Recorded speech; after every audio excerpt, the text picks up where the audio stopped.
Another overcast afternoon here at Black Hills Energy Stadium as the Sasquatch get set to welcome the Nebraska Prospects for the second game of this three-game midweek set. The Sasquatch enter 2-4, the Prospects 0-1. Hello everyone and welcome inside the press box here at Black Hills Energy Stadium. I'm Ari Wall. Well, the Sasquatch are coming off a wild victory last night, 9-8 over the Prospects, and it wasn't just crazy because of what happened on the field, but also the weather off the field. We were scheduled to start at 6:05. A rain delay caused us to start at 6:35, and the Sasquatch were able to come down from a large deficit. Easton Brooks struggled to get through the first two innings, going just an inning and two-thirds, giving up 6 runs, and then Colin Anderson came out of the bullpen and pitched phenomenally to keep the Sasquatch in the game, and then the offense did what they've done all season long, which is come back late in games. They weren't able to come out with wins in the series against Casper, coming out and coming back in those later innings, but today, last night, they were able to come back and get the job done, winning 9-8. And before today's game, I spoke with head coach Justice Scott about last night's performance. Take a look.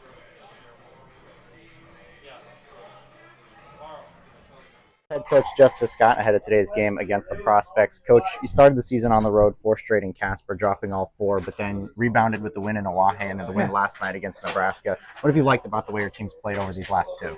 Well, the biggest thing, we told these guys this too, is just how they fight. I mean, it's very unique that even the 2 games that we dropped by multiple runs in Casper, we fought, played hard all 9 innings. Some balls didn't fall for us and drive some guys in, but same thing at Pierre. We got ahead early. We stayed ahead. They made a little bit of a comeback, and then we kept hitting. And last night was great. I mean, you get down 6-0, and you fight back, and you get 1 or 2, and then you have a big inning. And talking more about last night, falling behind early, Easton Brooks got the start, struggled through the first inning and two-thirds. Then you bring Colin Anderson out of the bullpen, 13 up, 13 down to start his outing. What did you see from him specifically out of the pen? Well, that's what did it. That's what allowed us, Anderson coming out of the pen, it allowed us to get a run, and another one, and then I think 2 more, and then we had the big one in the 6th or 7th. He pitched a little bit backwards. He threw a slider for a strike and early in the count, and then I was able to get him late with a fastball. So he just pounded his zone. There's no secret in baseball. The more strikes you throw, the better off you are. And you talk about that strike throwing. It seems like over these last 2, at least, the walks have been cut down from where they were over the start of the season. Is that something that you're implementing on the coaching side, or do the guys just get more comfortable? No, there's really not much. I mean, we could be Captain Obvious, say throw strikes, but they know it really is just these guys getting innings and feeling comfortable out here with their teammates and also the team they're on, but mainly just innings. I suspect that every one of these guys on the staff get 2 or 3 outings or touch it 2 or 3 times, that they'll just get better and better. That's just part of it. You just got to let it go and wait for it to happen. All right, thanks, Coach. Thanks. Well, as you heard in that interview with myself and Justice Scott before the game, the Sasquatch were able to get the job done, and the X factor in that game was Colin Anderson. Did an amazing job out of the bullpen, and he is our off-the-wall stats, what we're going to highlight here in this pregame open. Just a phenomenal outing for him. You see the numbers: 4 2/3 innings, 4 strikeouts, 2 walks, and no hits in last night's game. He retired the first 13 batters he faced in order, came in the second inning and got the job done. Just pitched amazing out of the bullpen to keep the Sasquatch in the ball game, and then the offense was able to come back and support him towards those later innings. So we'll have all the action for you between the Prospects and the Sasquatch when we return here on Spearfish Sasquatch YouTube. When we come back, lineups, first pitch, and baseball here from Black Hills Energy Stadium. Stick around.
Welcome back to Black Hills Energy Stadium as the Sasquatch and the Prospects get set to go here for the second game of the two-game set. As we mentioned in the open, the Sasquatch are coming off a win last night, winning 9-8 over the Prospects. The game was called in the bottom of the seventh inning due to rain, as rain fell at the beginning of the game, causing a delay, and then also towards the sixth and seventh innings. And ultimately, the Sasquatch were able to come away with their second win of the season, their second in as many days. Let's take a look at how the Nebraska Prospects will line up here on this Thursday evening. Leading off is Blake Stenger, the center fielder. Tyler Palmer, the left fielder, bats second. Elian Peterson, who was catching last night, bats third. Nathan Vermas bats fourth, and he's the designated hitter. Corey Kozad batting fifth. Jacob Perrin bats sixth. A.J. Lucas seventh. Grant Ryan bats eighth, and Luke Byes will round out the order, batting ninth.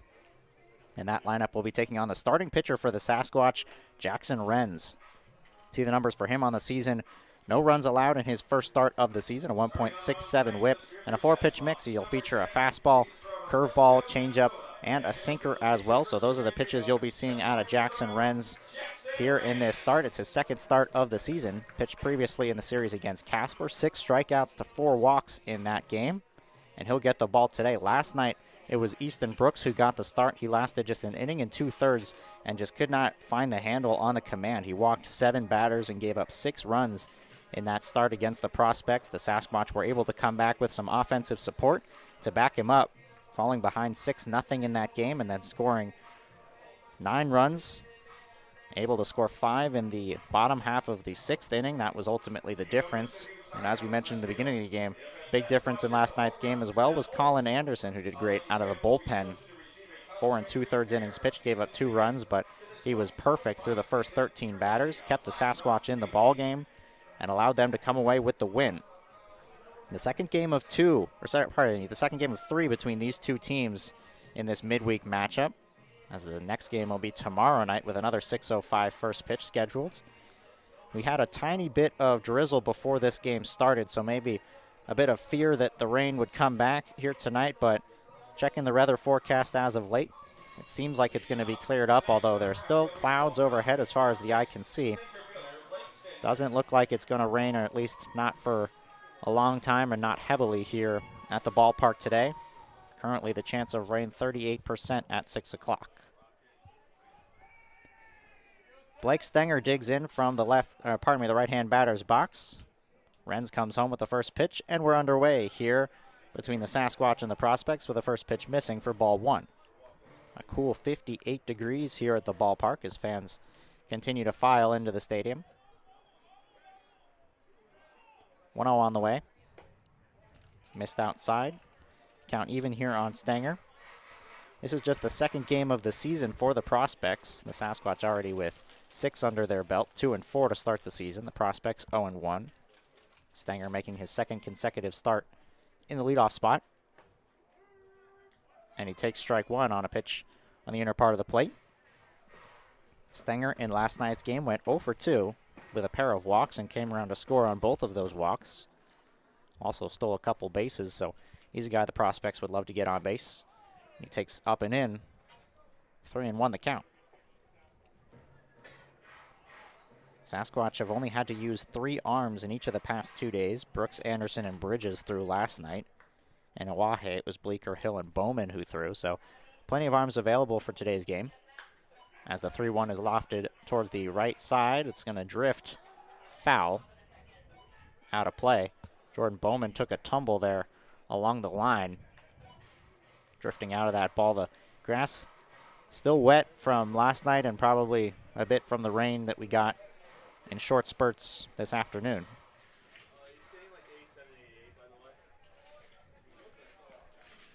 As Renz will come home with a 3-2 against Stenger to start this ball game off. Pitch on the way. In the air, right field. Drifting back on it is Gustisha, and he will put it away for out number 1.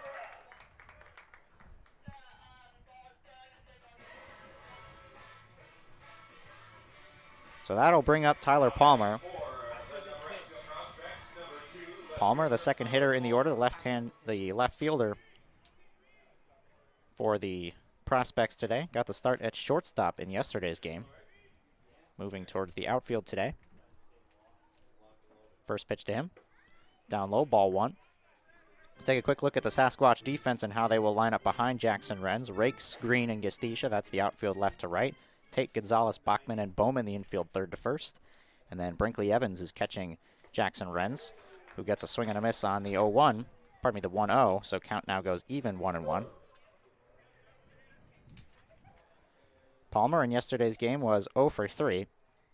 Came around to score a run in the 7th inning. The Prospects put up 2 in the top of the 7th inning, which was ultimately their last chance in the ball game. Sasquatch entered that inning leading 9-6. The Prospects came back with 2 runs and had the tying run standing at third base before a strikeout from Cade Bridges ended that half inning, and then it was only one batter into the bottom of the 7th inning where the game was ultimately called due to rain. Renz falling behind Palmer here, count 3-1.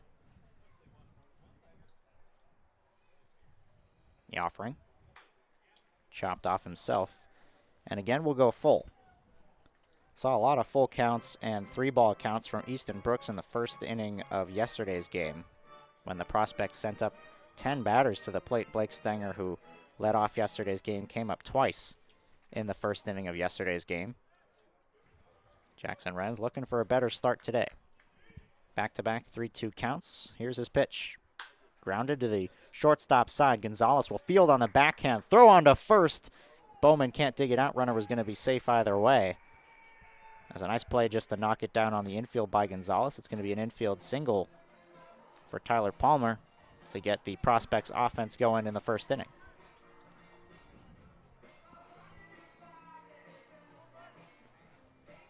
Brings up the first baseman for the Prospects today, Elliot Peterson.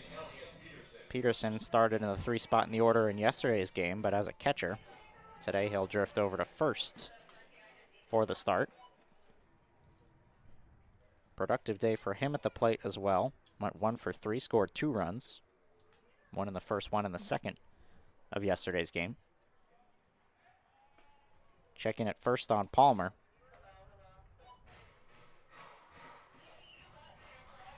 Prospects ran a decent amount in yesterday's game, picked up a couple stolen bases.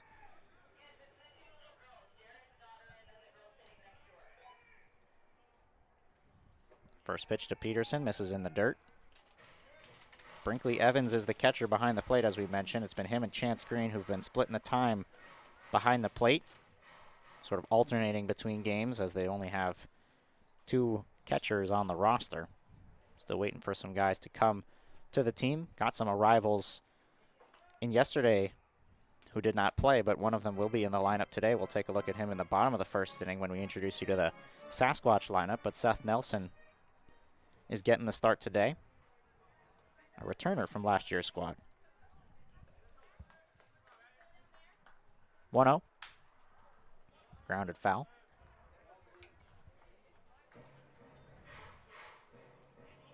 Sasquatch have been playing from behind in a lot of games this year. They didn't hold a lead in the series against Casper where they dropped all 4 games, even though the last 2 they only lost by 1 run. They found themselves playing from behind the whole time. Against Oahe, they were able to jump out early with a first inning lead and carry that throughout that whole game. Then yesterday playing from behind again, but they were able to come back and pull off the victory. I've talked a bit with head coach Justice Scott about it, and he's mentioned several times what he loves about this team and the offense is their ability to come back, never think that they're out of a ball game, keep grinding through every at-bat no matter what the situation is. And that's going to pay off for some more wins, you'd have to imagine, as the season goes along. As Renz paints the inside corner. A ball and 2 strikes here on Peterson. He got into 2 strikes on Stenger, got a fly out, got to a 3-2 count on Palmer. Reached on an infield sinker. Another 2-strike count coming up to Elliot Peterson with 1 away. Pitch is popped into right field. Gestisha started back. Now he's coming in. And he'll put it away for out number 2.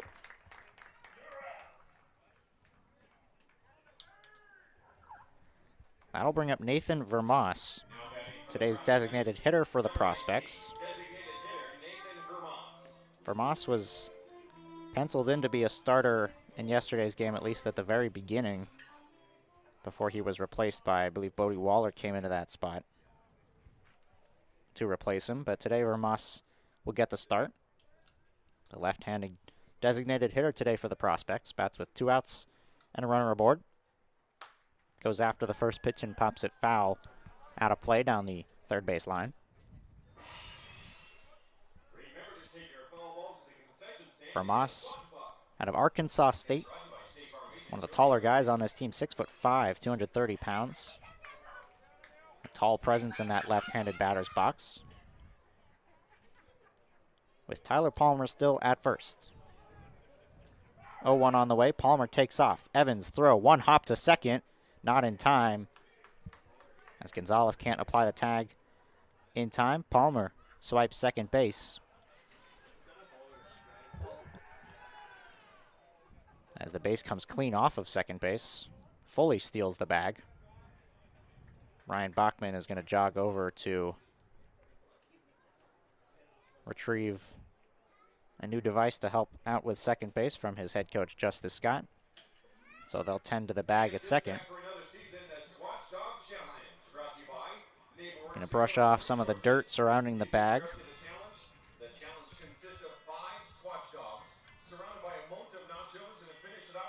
Prospects were 5 of 5 on stolen bases in yesterday's game. Were not caught. I don't believe the Sasquatch have caught a runner stealing all year. Perhaps once in the game against Oahe, but I don't believe so. I believe opponents are perfect on stolen base attempts against the Sasquatch, and that's something that the Sasquatch have tried to work through, helping their pitchers vary the amount of time they hold the ball between pitches so that it's harder for batters to get a running jump on them on the base paths. And even on that play, a closer play at second base than maybe some of the ones we saw in the series against Casper, but stolen base nonetheless, and something I'm sure Spearfish would like to see that number go down as the season goes along. Count even here, a ball and a strike on Nathan Vermas.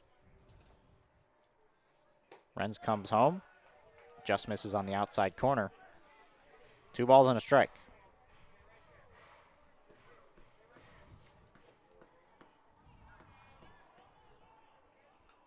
Infield, outfield, straight up here on the left-handed batter. Castisha playing a little deeper out in right field. 2-1. Misses down and in. 3 balls and a strike on Vermas. Corey Kozad, the catcher, stands on deck. As it's another 3-ball count coming up for Sasquatch pitchers in the first inning. Renz would like to get through this one cleanly.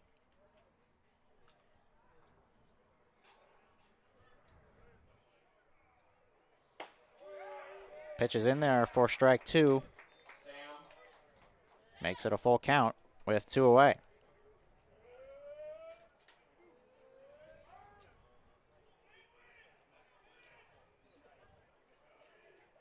Jackson Renz will get set to throw his 22nd pitch of the inning. Full count, 2 outs. Renz comes home, and the pitch is fouled away. We'll do it again.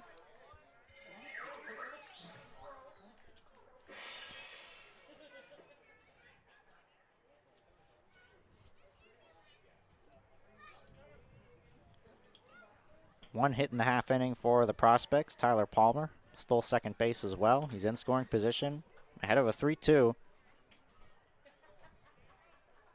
from Jackson Renz. Pitch on the way is fouled off. The battle continues between these two.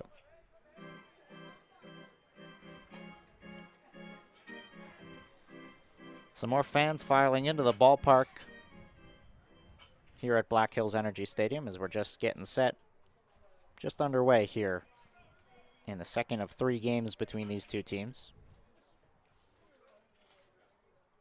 Another 3-2. And that one misses. Vermas draws the walk, and the Sasquatch have walked their first batter of the game. The Prospects will put 2 runners on with 2 outs, and the catcher Corey Kozad coming up to the plate.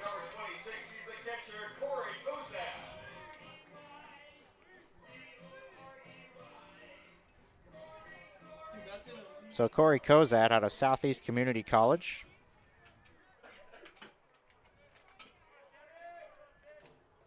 Got the start as the designated hitter in yesterday's game. Today, the catcher. Off-speed pitch fouled away. Kozad 0 for 2 last night. Drew a pair of walks and was one of the 5 runs in the top of the first inning. Prospects jumped out early, but then the offense went away thanks to the work of Colin Anderson out of the bullpen. 0-1 from Renz. Chop foul. He's ahead of Renz, or pardon me, Kozad, 0-2.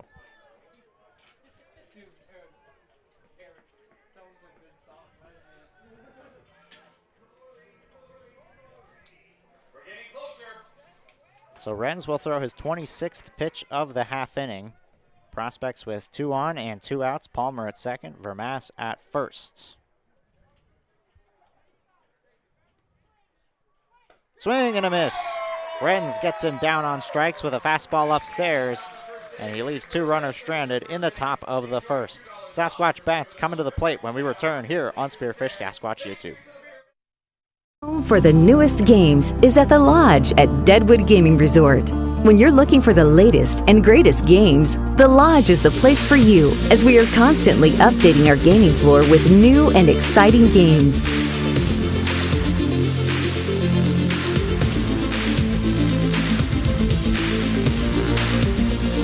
There's always something fresh and fun at the Lodge at Deadwood Gaming Resort. Your home for the newest games. Going somewhere, going higher, faster, farther, going in new directions, to new places. At Monument Health, we keep going so you can keep going.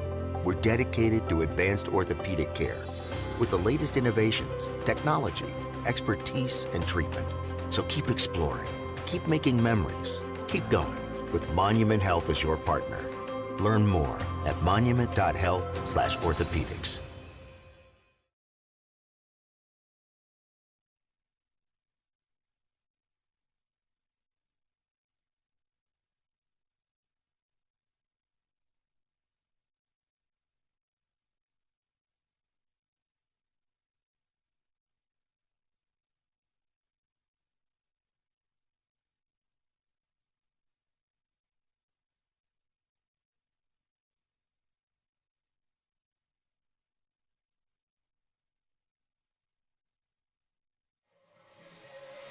After a scoreless top of the first, thanks to Jackson Renz, the Sasquatch bats are coming to the plate, and we'll take a look at how they will line up here today. It's a lot of the same for them. Ryan Bachman will lead things off. Ben Green bats second. Patrick Rakes batting third. Jordan Bowman will clean up batting fourth. Seth Nelson in his first game of the season bats fifth. Ben Tate will bat sixth. Braden Castisha, Brinkley Evans, and Matthew Gonzalez round out the lineup 7, 8, and 9.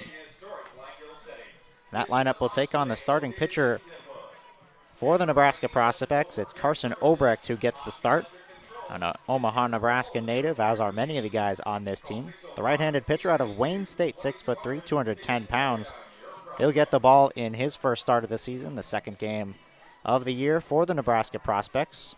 And he'll try to do a lot of what we saw last night out of P.J. Laux, the starting pitcher for the Prospects yesterday, who held the Sasquatch scoreless through the first inning and looked pretty decent in that game. Only gave up 6 hits, but 5 walks were sort of the difference for him in last night's game. See if Obrecht can command the zone a little bit better than we saw at Laux. And if we might be in for a pitcher's duel here on this Thursday afternoon.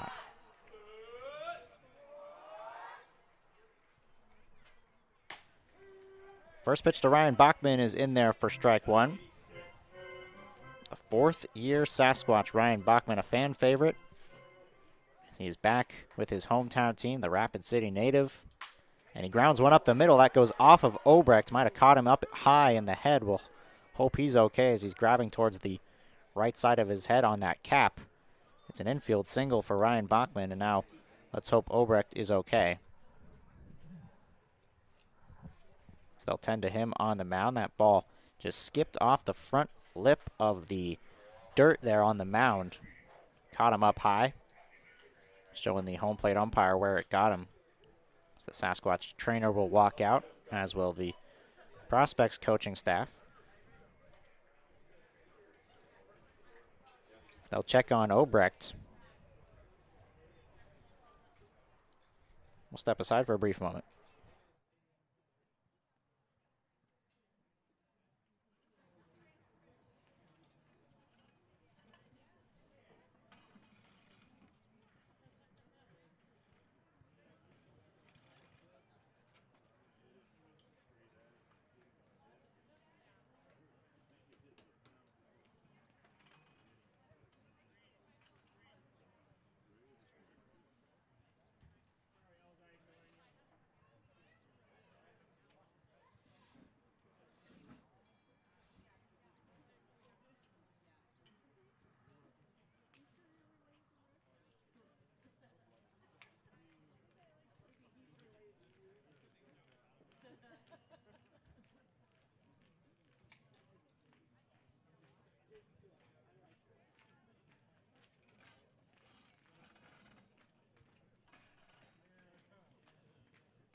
Obrecht appears to be okay to be staying in this ball game after a ground ball goes off the mound and catches him up high.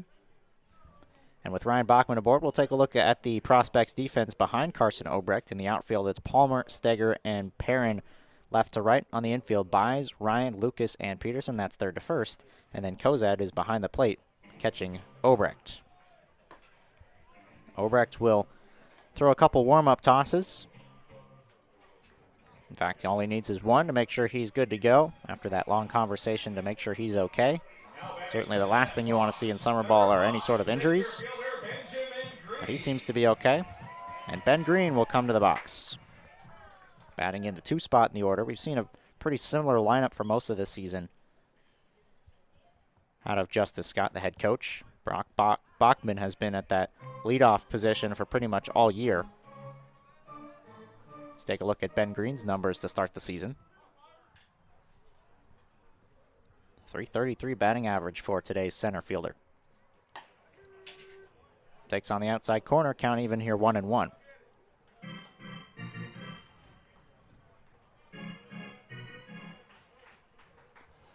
Sasquatch looking for an early lead here in this bottom half of the first. As Bachman is aboard, we haven't seen a lot of stolen base attempts out of him. This pitch misses upstairs to Green here, 2 balls and a strike. Sasquatch as a team really haven't been on the base paths, stealing too many bases. Middle part of their order hasn't been attempting much, as Green will get one over the head of the second baseman Lucas into right field. Bachman had to hold up, and he's into second base safely without a throw. Ben Green with a single, and it's back-to-back singles to start the ball game for the Sasquatch. That'll bring up the left fielder, Patrick Rakes, who's been on fire to start the season. A great game last night for Rakes. Raised his batting average to .400 on the season. He was last night's Landmark Realty and Development Player of the Game. 3 for 4 day, 2 runs, and an RBI. In the middle part of the order, it's been a big piece for the Sasquatch here early on. Looks at strike one. .400 batting average, OPS of .863 for Patrick Rakes on this young season. And he grounds one to second base. Let's see if they can turn 2. Palmer gets it to second for 1. Rakes safe at first as he runs out the double play. So it'll be a fielder's choice on the grounder to second base as Rakes hustles hard down the line. Green is retired on the base paths. And the Sasquatch have the first run of the game standing 90 feet away at third base, and Jordan Bowman digging in.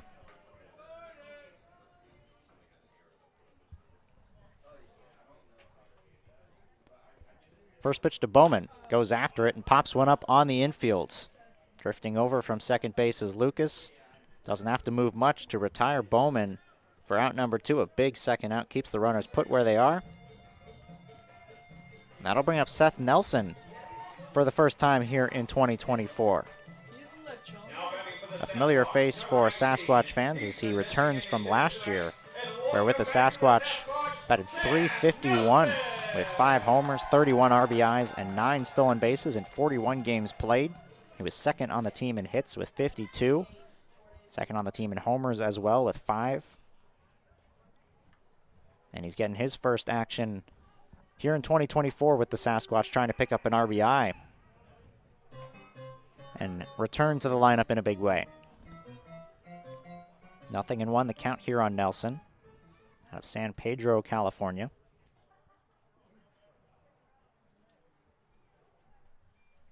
In the dirt, blocked nicely behind the plate by Kozad.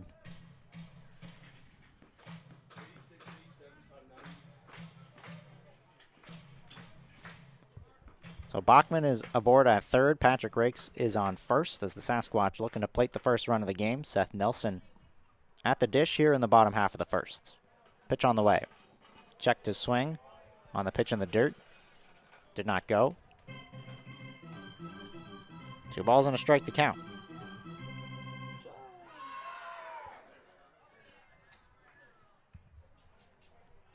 Jackson Renz had to work through the top of the first inning. 27 pitches for him in the top of the first. Carson Obrecht now laboring a bit in the bottom half as Nelson chops one to short. See where they go with it. They go to second, and they get Rakes in time for out number 3. So the Sasquatch threatened in the bottom of the first, but they'll leave a couple stranded. And we're tied at 0 after 1. Head to the top of the second here on Sasquatch YouTube.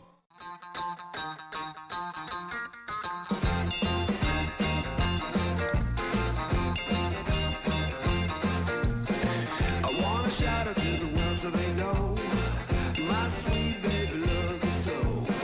She got me going, yeah, she turns me on. And she loves me, yeah, she loves me, and it blows my mind. Hey, nice try. Yeah, it blows my mind. She's my lover.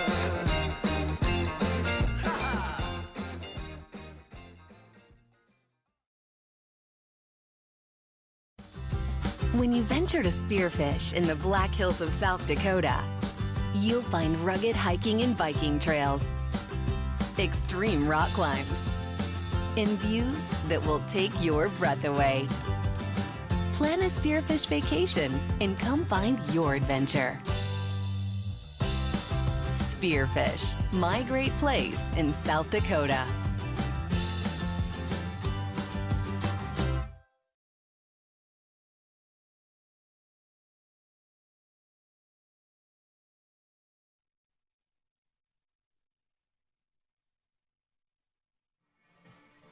Welcome back to Black Hills Energy Stadium. Sasquatch and the Prospects, the second of 3 between these two teams. I want to say thank you so much as well for sticking with us last night despite some technical difficulties and some rain. Appreciate you for sticking with us as we hopefully have everything going well today. Should be a flawless broadcast on the technical side of things, we hope. As we'll try to bring you the full 9 innings, assuming no rain. There's none scheduled in the forecast as Jacob Perrin is hit by the pitch to start things off in the top of the second inning. And with 1 pitch, the Prospects have a base runner to begin the top of the second. Now batting for the Prospects, number 22, third baseman A.J. Lucas. Brings up A.J. Lucas, 7th hole hitter in the order. Did not appear in last night's game for the Prospects, so this is his first at-bat of the summer.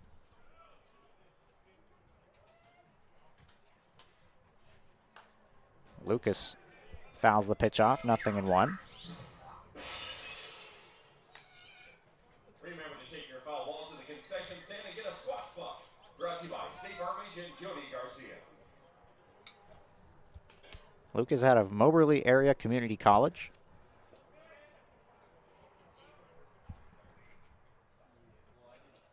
.01, swung and missed. So after the hit by pitch, 2 strikes on A.J. Lucas. Wrens finished off the first inning with a strikeout of Corey Kozad. Looking for a second one right here. 0-2. Breaking ball's fouled away. We'll do it again here, 0-2. As we mentioned, the pitch mix for Wrens, you're probably going to see mostly fastball, sinker, curveball, and changeup. Fastball, sinker, heavy. That time goes with a curveball.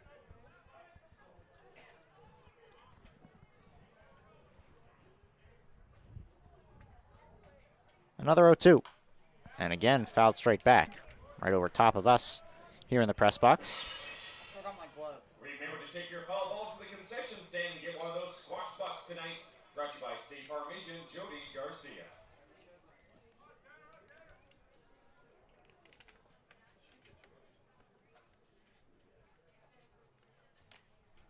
Perrin takes his lead off first, the 0-2. That one's inside. Lucas just gets out of the way.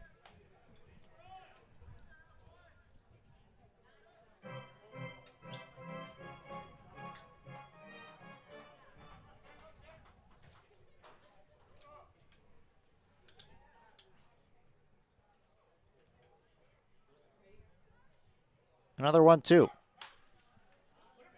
Fouled away, goes out of play down the right side as Perrin took 2 steps, sort of bluffed the steal, and then shut it down. Perhaps trying to time up Jackson Wrens on the mound.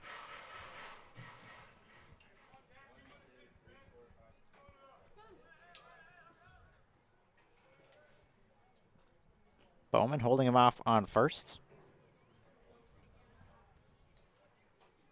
1-2, fouled away again down the right side as Lucas continues to battle. After 2 strikes to start off this at-bat, Lucas not going down without a fight. As Wrens is already up to 35 pitches here on the afternoon.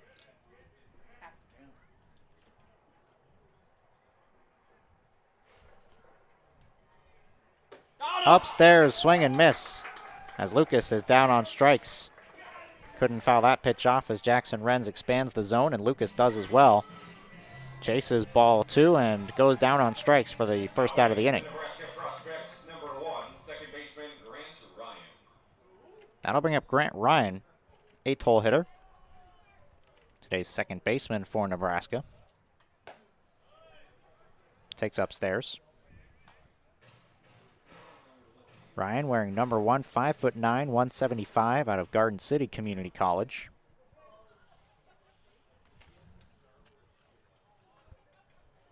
Appearing in his first action of the summer. In the dirt, Evans blocks it. Keeps Perrin where he's at first. As Wrens falls behind here, 2 balls and no strikes.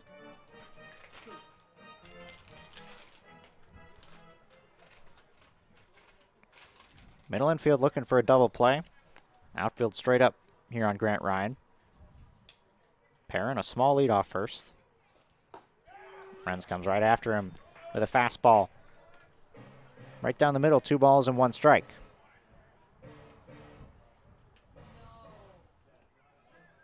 Wrens out of Minnesota State University, Mankato. Minnesota native of Lakeville. Perrin takes off. The pitch is grounded to where Bachman would have been at second base, and it's going to go into right field.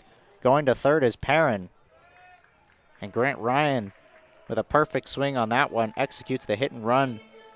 It can't do it any better than that. The prospects will have first and third and 1 man out, and the 9-hole hitter Luke Byes coming up.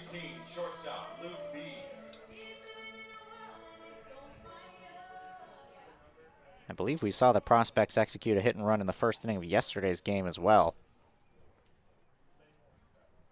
Just a perfect inside-out swing there for Grant Ryan. Bachman would have fielded that easily and at least gotten 1 on the play. Instead, it's first and third, 1 out for Nebraska.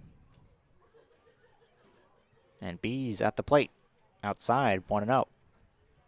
After Bees, the lineup flips back over to Blake Stenger.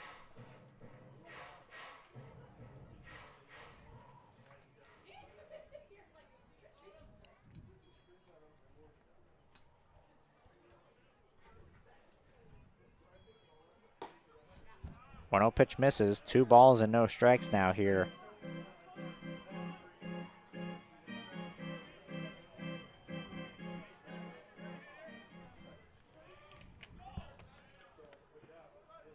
Bees did not appear in yesterday's game either. So this is his first game with the Prospects. And he lofts one to second base and over the head of Bachman into center field. Rounding second and headed for third is Ryan. The throw's cut off. They flip to second. Not in time. As Grant Ryan shut it down after rounding second base and was nearly caught off of second base. It's an RBI single for Luke Buys. And the Prospects will have first and second with one out. And the first run of the game on the board. So here's Blake Stenger. Flew out to right to begin the ball game in the top of the first inning. Ryan now on second, Bees on first. Renz comes home. Gets a swing and miss on the curveball. So he's ahead of Stenger 0-1.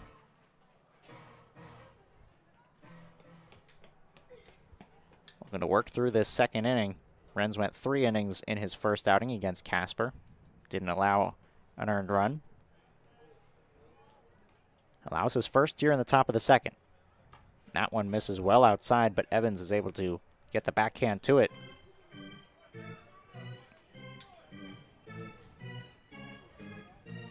So the count even here, a ball and a strike. All the infielders back as Bowman is not holding on Bees at first. Bachman runs over to second base for a back pick, but Ryan saw it coming and dives in safely.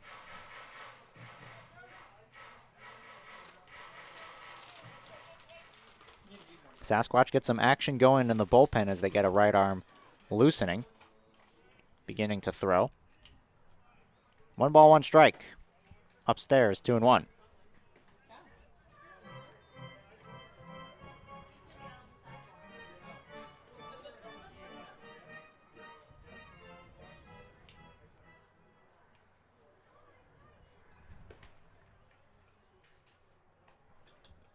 So 2 balls, 1 strike to count to the leadoff man Stenger here in the top of the second inning.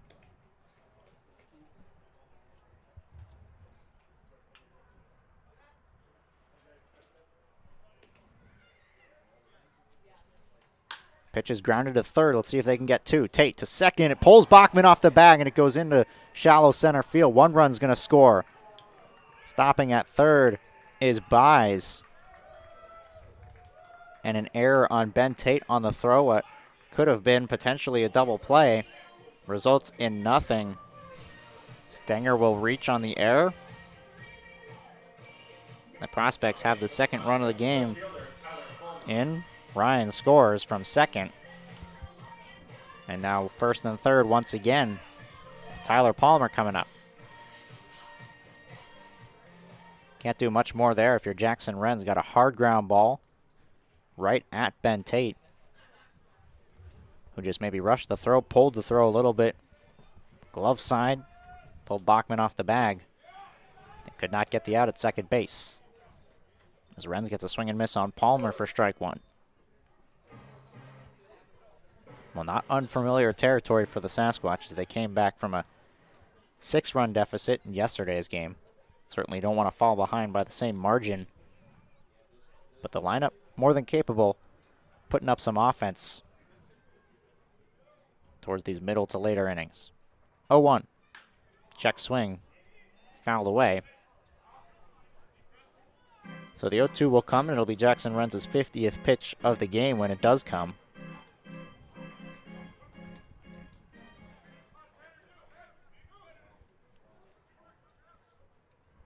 Luke Buys is on third, like Stenger at first.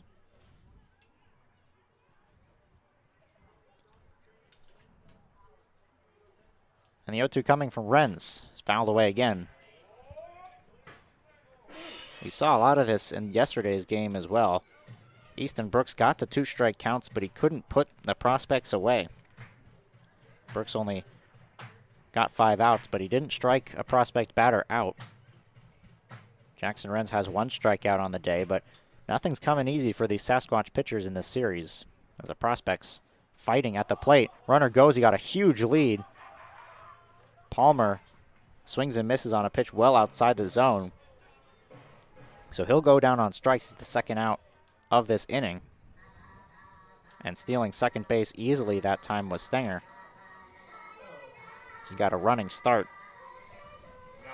But for Jackson Renz, doesn't matter if you can get Peterson here and leave those runners stranded. It's Elliot Peterson, who flew out in the first, comes to the box and takes ball one.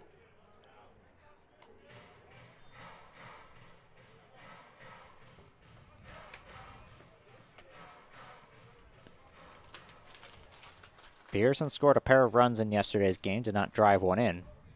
Could pick up 2 RBIs here with a single. 1-0 from Renz. Ground ball, and that's going to get through on the left side past the diving Gonzalez. 1 run's going to score. Throw comes in from left field to the plate, not in time. Scoring, standing up, is Stenger. And it's a 2-run single for for Elliot Peterson. And the Prospects, with 4 runs in the top of the second inning, take a 4-0 lead.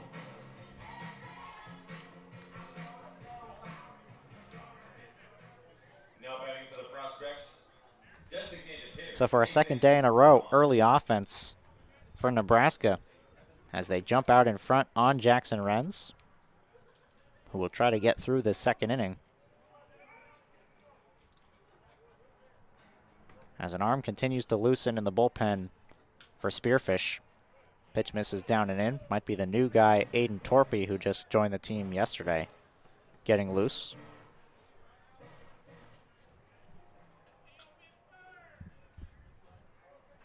Renz north of 50 pitches here. 1-0 in the dirt. 2 balls and no strikes. Well, at least if you're head coach Justice Scott or pitching coach Bill Sizemore, you're happy with Renz's ability to throw strikes. Has only issued 1 walk and hit 1 batter. He's been in the zone for a lot of the time. He just has given up 4 hits along the way, as the Prospects have been able to find the ball out of his hands. And of course, the costly error in this half inning from Ben Tate, resulting in a couple runs coming in. So as it stands now, 4 runs, only 1 earned for Jackson Renz. Here's his 2-1. Into center field and pretty well struck. Green going back on it, still back. Towards the track, he makes the catch, as Vermas puts a charge into one, but comes up empty for out number 3. The Prospects put 4 runs on the board here in the top of the second inning. Sasquatch bats looking to answer.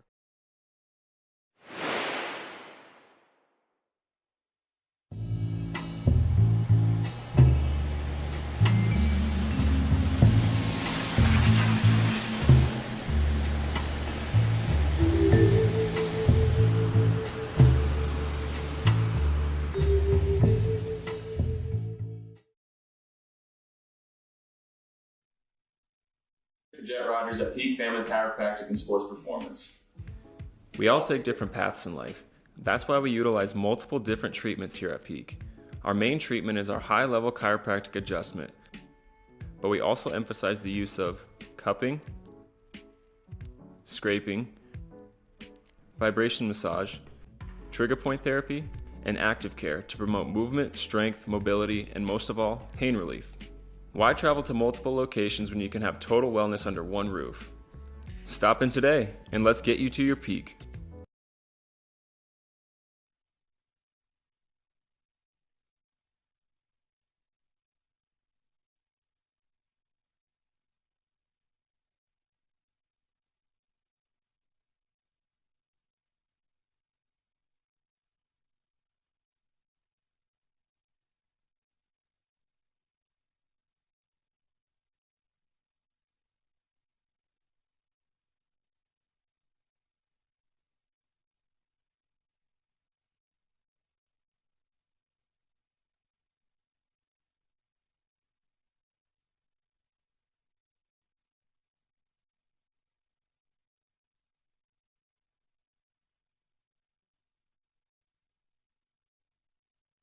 Located in North Spearfish with a great view, Girl Peak Brewing Company offers indoor and outdoor Tate, Gastisha, and Evans 6, 7, 8 in the Sasquatch order, due up here in the bottom of the second inning, with the Sasquatch now trailing 4-0 after 4 runs on 3 hits, 1 error in the top of the fourth inning, coming off Jackson Renz.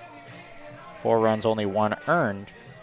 Ben Tate will look to lead things off for Spearfish as they look to answer back as they have a lot of the season. That one is well upstairs. Takes a crazy bounce off the screen. Thought it might go back into the stands. So he falls behind here. Tate 1-0. Who I'm sure would love to get on base. Try to make up for his error in the top half of this inning. Pitch catches the top of the zone. Count goes even here on Ben Tate.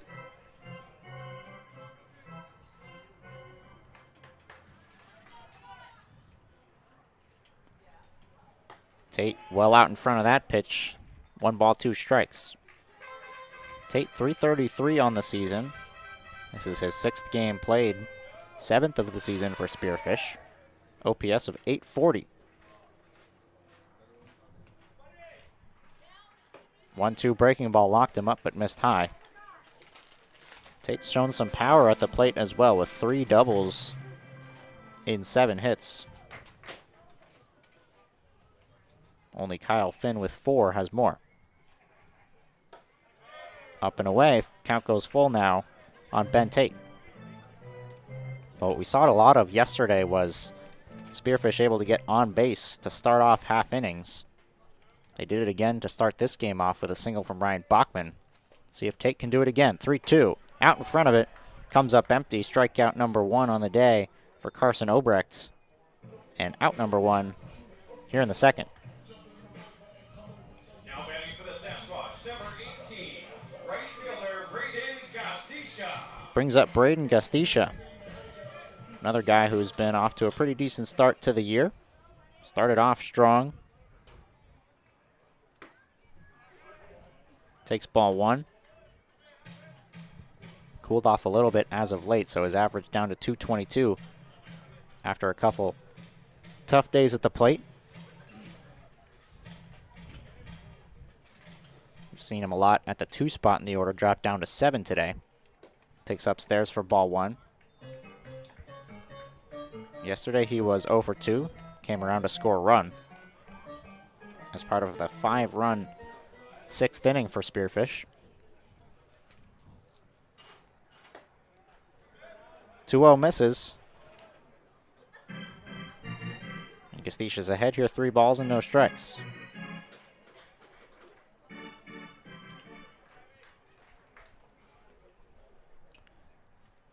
Misses well inside, and Gastisha is aboard with a walk.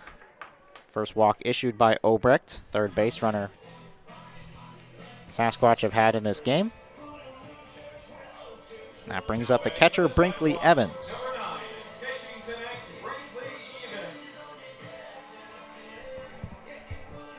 Evans getting the start today after Chance Green started yesterday. Looking for his first hit of the summer, 0 for 7 to begin things. Takes on the corner, 0-1.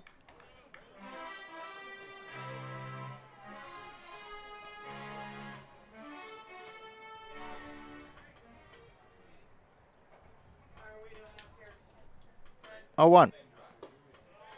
Misses, count even now here on Brinkley Evans.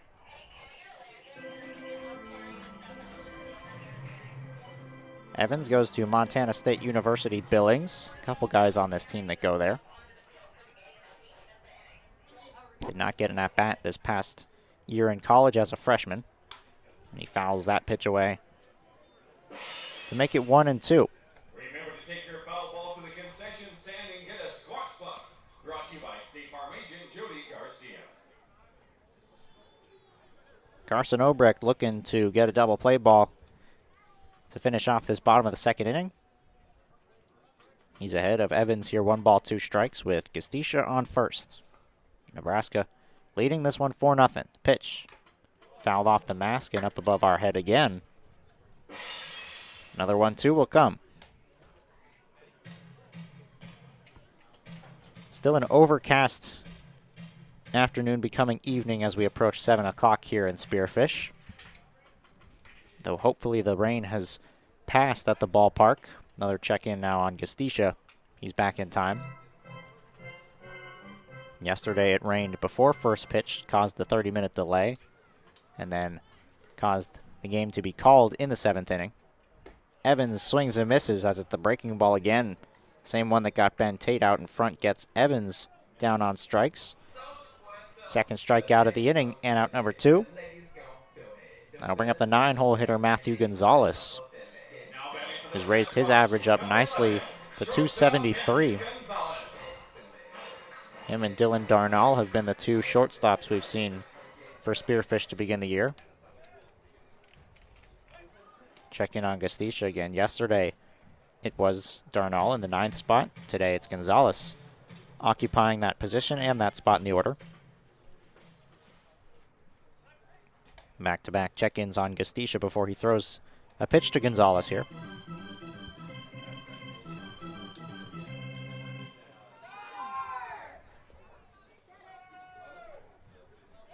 First pitch.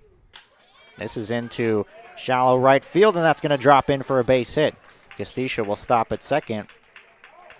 Gonzalez gets jammed, but he gets a base hit out of it. And the Sasquatch will put 2 runners on with 2 outs for Ryan Bachman, the top of the order, coming back up. Now batting for the Sasquatch, number 24, Ryan Bachman. Bachman, who's just been Mr. Consistent for the Sasquatch in his 4th year, entered today with a .300 batting average. With another base hit, he's up to .333, 7 for 21, as he singled in the bottom half of the first. Looking to put the first run of the game for Spearfish on the board against Carson Obrecht. He's ahead in the count here, 1-0. Gestisha on second, Matthew Gonzalez on first. 2 outs in the bottom of the second, 1-0. Missed again, 2 balls and no strikes as Obrecht falling behind the Sasquatch hitters. Just such an important factor of pitching. Getting ahead of batters allows him to throw that curveball and get swings and misses. But he's working behind here on Bachman, behind 3-0 with Ben Green, center fielder, and the 2-hole hitter standing on deck.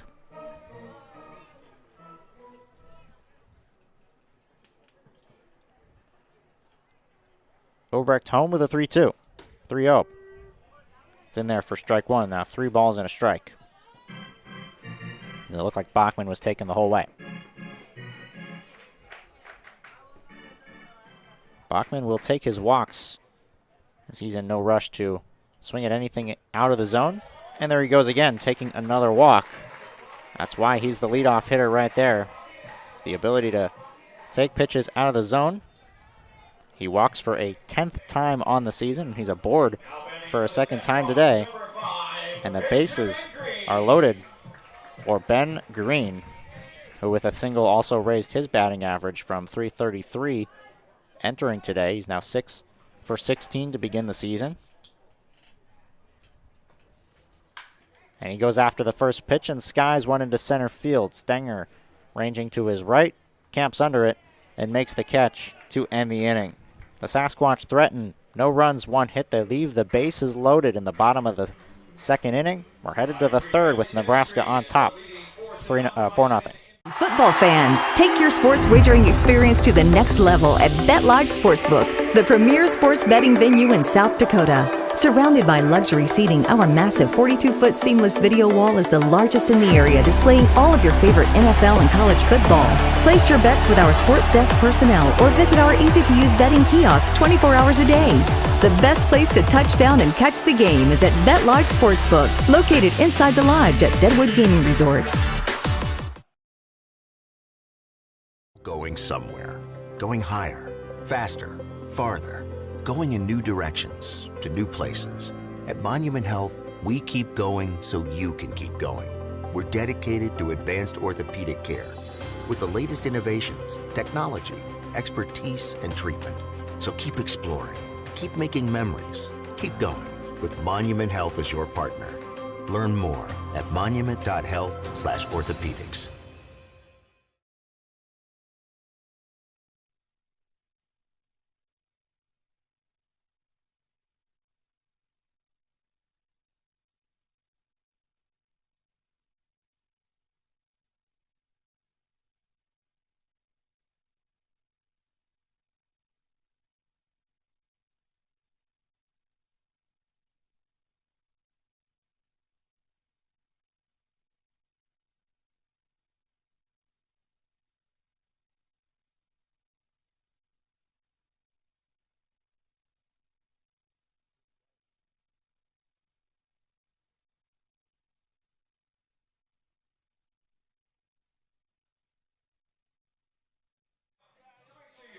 So the Sasquatch will leave the bases loaded in the bottom half of the second inning. May come up empty after a fly ball ends the frame.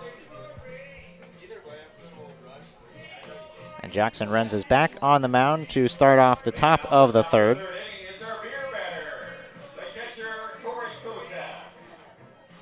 57 pitches on the day for Jackson Renz. A lot of them coming in the second inning where the Nebraska hit him for 4 runs. First pitch from Renz misses in the dirt.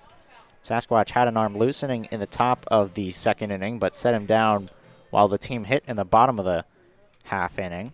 And then I believe it's the same arm, Aiden Torpy, who's loosening now to begin the third. As a 1-0 is fouled away. Kozad, Perrin, and Lucas, 5, 6, 7 in Nebraska's order in the top of the third. Kozad went down on strikes in the first inning, much to the delight of the fans here at the ballpark, as he is today's beer batter. Unfortunate for him, as he was also yesterday's beer batter. So a tough series for Kozad. Didn't strike out yesterday, but did today.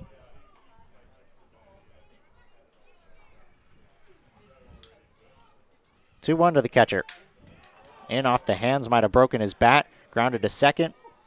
Bachman will field and fire to first in time, as Kozad angrily will have to say goodbye to that bat, as it's out number 1 to begin things in the third. Just jammed him with that sinker.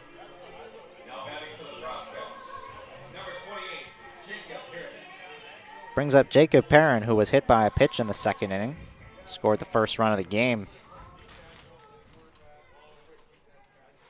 for Nebraska. First pitch from Renz. Bounces in the dirt, ball 1. See if this is the last inning of work for Jackson Renz, who worked 3 innings in his start against Casper. Pitch count approaching 70 now. If he can get through this half inning, then he will hand the ball over to the bullpen for 6 innings of work, as Perrin is hit by a pitch again. So a tough day for him at the plate, as he's hit by a pitch in back-to-back at-bats.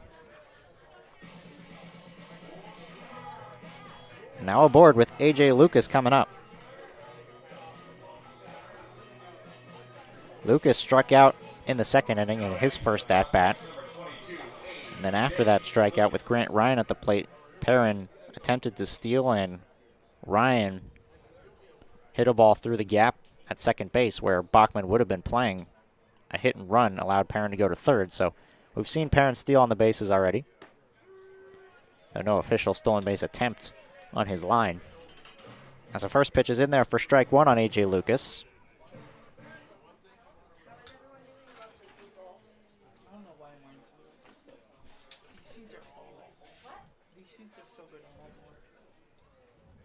Oh, 1. That misses outside. Evans thought about back-picking Perrin at first. Count even here on the second baseman.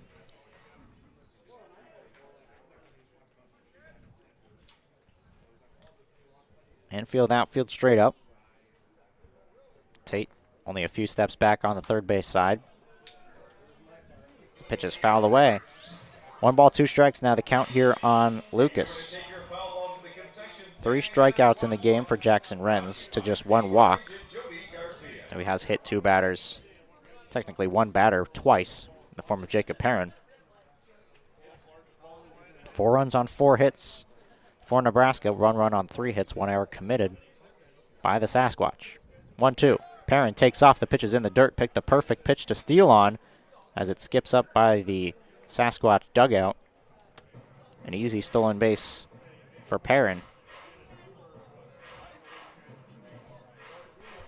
as Nebraska is now 3 for 3 on stolen base attempts, and they have a runner in scoring position with 1 away.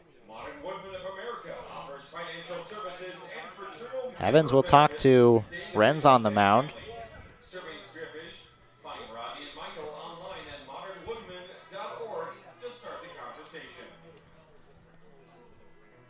As the action has paused in the Sasquatch bullpen. Nobody currently throwing. Jackson Renz, for the time being, will have to work out of this by himself. 2 balls, 2 strikes, 1 out. Pitch from Renz. Got him on the outside corner. And the umpire didn't make a third strike call. Now some confusion towards the count.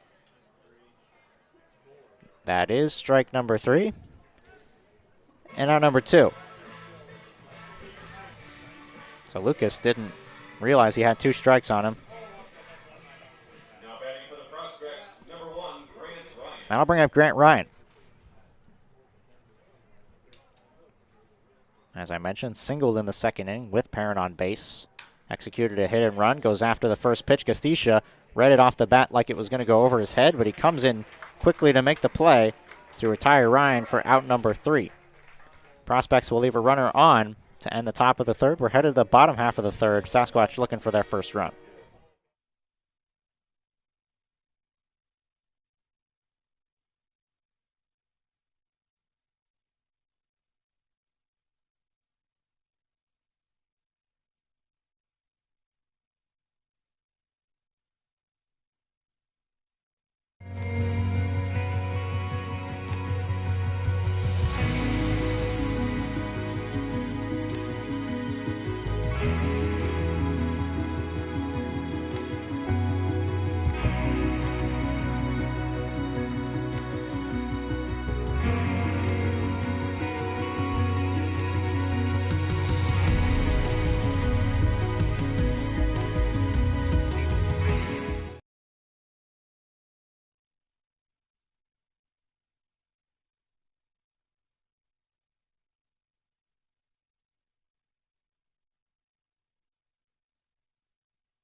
Patrick Rakes will lead off the bottom half of the third for Spearfish. It's Rakes, Bowman, and Nelson, 3, 4, 5 in the order, with the Sasquatch trailing 4-0. Put up a fight in the bottom half of the second inning. They loaded the bases against Carson Obrecht, but a flyout ended the threat. Patrick Rakes will look to start off the third inning with a base runner. Takes strike 1 on the corner.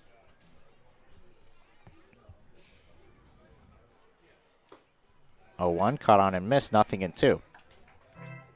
Yesterday's game, we saw P.J. Laux go 91 pitches through 5 innings.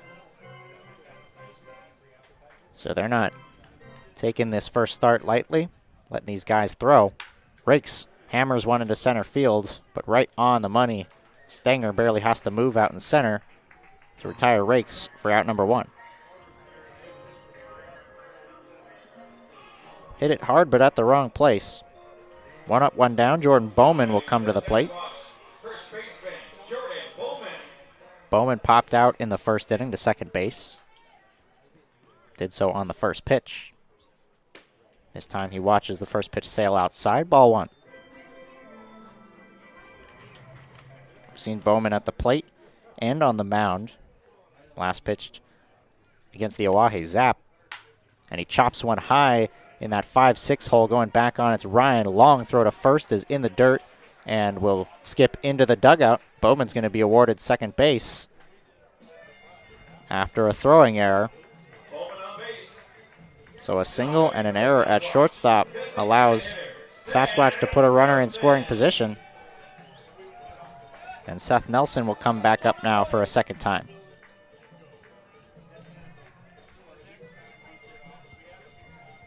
In that kind of situation, you just imagine you want Ryan to just hold the ball there at shortstop. No play at first, as that ball was hit not soft enough to be able to make the play. Bowman now with not a lot of speed, but he stands on second base. Obrecht will face Nelson, who fouls the first pitch off. Nelson grounded out in his first at-bat in 2024 back in the first inning. As we mentioned, one of the returners from last year's team, both him and Ryan Bachman in the lineup today. Returners from last year. And this one's up the middle, and that's going to get down in front of Stenger in center field. Bowman will hold up at third base. The throw comes into the cutoff man. And Seth Nelson has his first hit of the summer. And it moves runners to the corners with one away, and Ben Tate coming up. Now batting for the Sasquatch, third baseman, Benjamin Tate.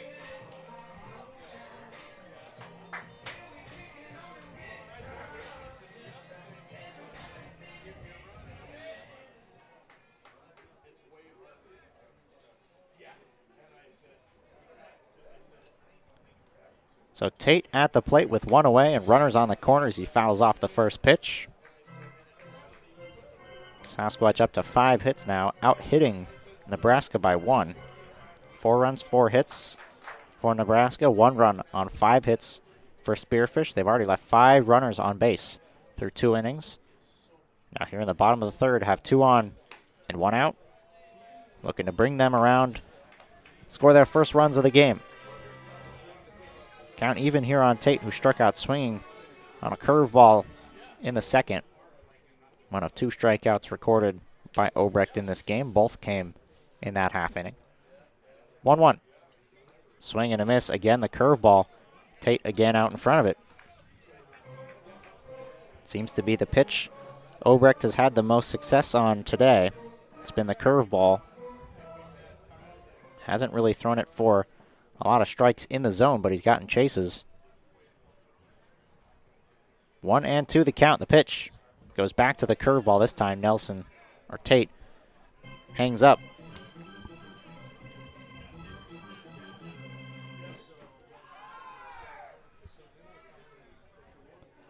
Two balls, 2 strikes, the count here on Ben Tate, 6th hole hitter for the Sasquatch.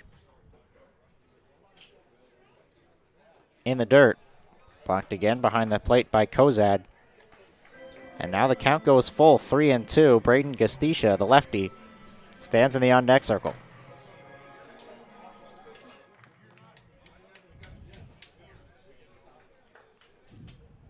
Full count pitch. Swing and a miss. Went back to the breaking ball, and Tate swings and misses for a second time. Down on strikes, and a big second out of the inning will keep the runners on the corners with 2 away, and Gastisha coming up. Gastisha increased his on-base percentage with a walk in the second inning. Takes a fastball, strike 1.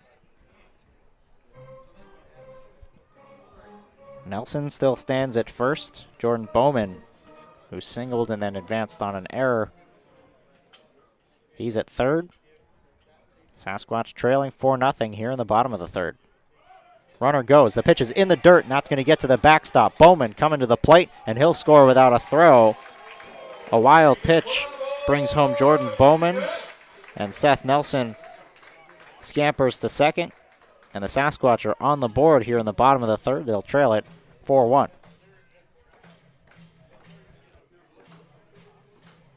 Well, they had to get a run, it seemed like, in this half inning. They left the bases loaded in the second. They left 2 runners on base in the first. And if Obrecht was able to get out of this without a run, would have been a tough break for this offense. But now at least they've got 1 in. Gastisha trying to drive home a second. And he hammers one into right field. Charging in on it's the right fielder, Perrin, who goes into a slide to make the catch and rob Gastisha of a base hit. Sasquatch bring home 1 run on a wild pitch. They leave 1 runner stranded. Nebraska leads it 4-1 after 3.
So Aiden Torpy, who arrived to the team yesterday, is on the mound for his first appearance of the summer. He takes over from Jackson Renz. The final line on Renz: 3 innings pitched, 4 hits, 4 runs, though 1 earned, 1 walk, and 4 strikeouts.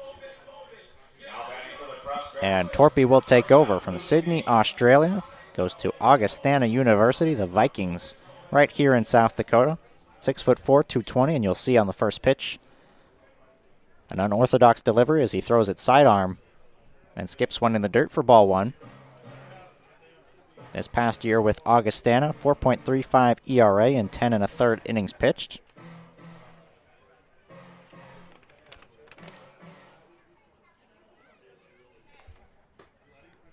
Misses outside on the second pitch.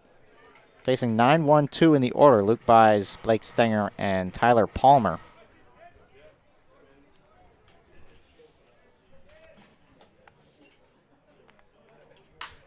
Grounded to second. Bachman throws to first in time. Out number 1.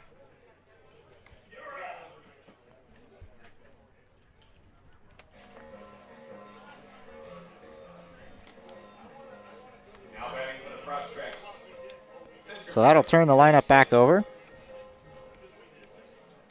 as the center fielder Blake Stenger will dig in for his third at-bat. Flew out to right in the top of the first, reached on an error and scored a run, stole a base as well.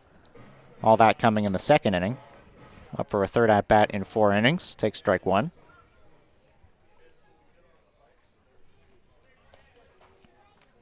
Shows bunt, pulls it back, and takes ball 1.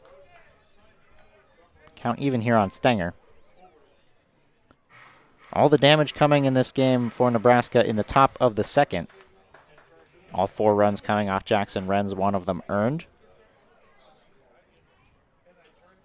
Inside, 2-1. Overall, not a bad outing for Jackson Renz, all things considered. 69 pitches, 41 of them for strikes. 2 hit by pitches and 1 walk. He was in the zone a decent amount. Only gave up 4 hits. That error might come back to be a big part of this game.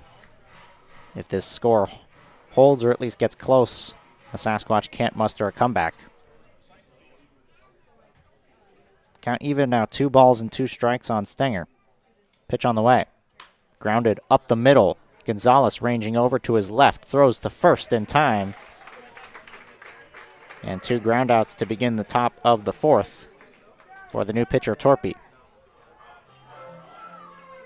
Well, the Sasquatch are obviously hoping they can get a repeat out of the bullpen of what they saw last night from Colin Anderson.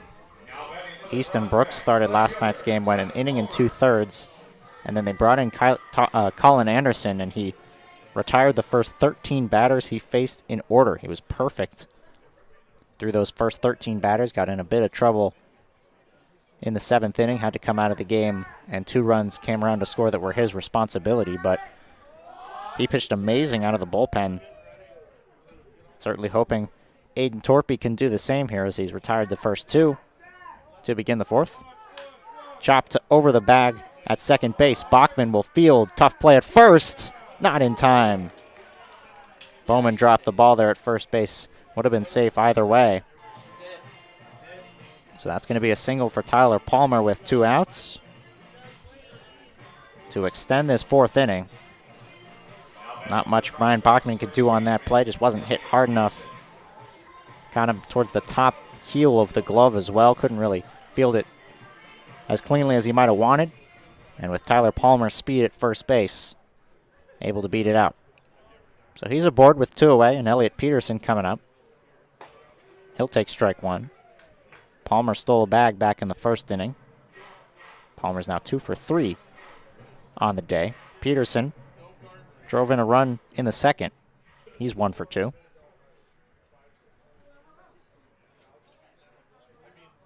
Oh, 1.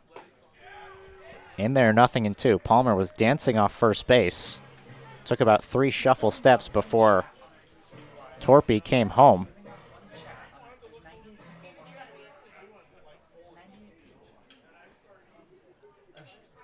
Now he'll check in at first, and Palmer barely had a lead. He Takes one step and he's back on the base.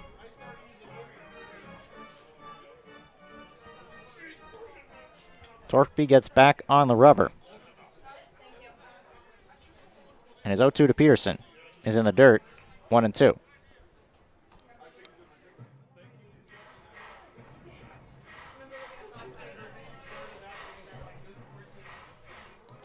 Torpy looking to work a scoreless fourth inning and get the Sasquatch bats back to the plate, who scored a run in the bottom of the third. Runner goes, pitch is outside. Evans' throw to second is not in time. Short hops Bachman at second base, and it's a second stolen base in this game for Tyler Palmer. And now a runner in scoring position with 2 away.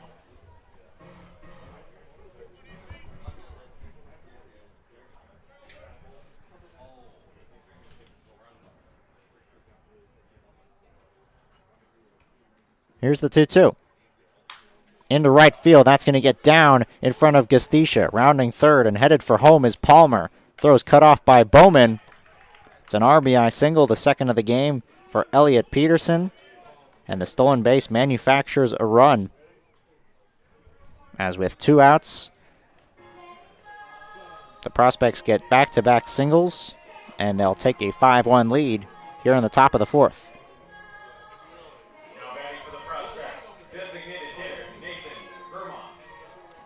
So that brings up Nathan Vermas. Walked in the first, flew out in the second. Trying to extend a 2-out rally here for Nebraska. First pitch misses, ball 1. As I mentioned earlier, the stolen bases, certainly a disparity for Spearfish versus their opponents. The series against Casper, they were 2 of 4 on stolen bases, while Casper was, I believe, 16 of 16. And in this series already against Nebraska, the Prospects with a couple stolen bases. Meanwhile, Spearfish haven't really attempted much on the base paths. 1 ball, 1 strike to count on Vermas. Torpy's pitch, runner goes, pitch is in there for strike 2. Throw down to second, not in time. It's another stolen base. This time it's Elliot Peterson who swipes second. Now Vermas will try to get a 2-out base hit and possibly another 2-out run for Nebraska.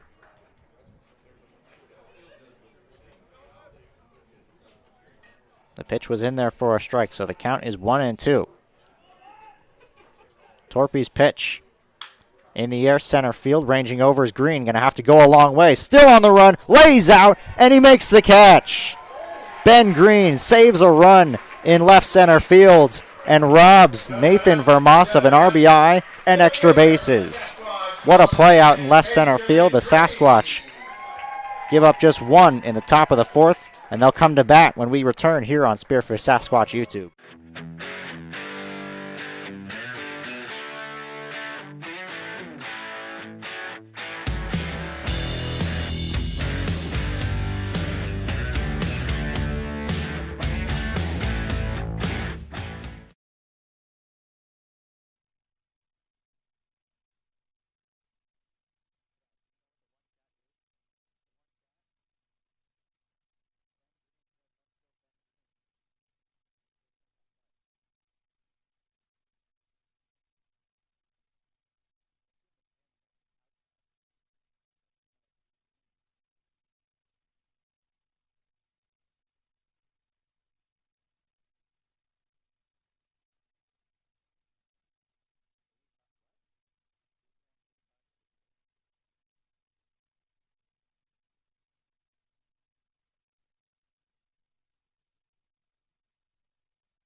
So after a spectacular catch to end the top of the 4th inning and keep the Prospects at just 5 runs, would have certainly scored a 6th run had Green not made the catch.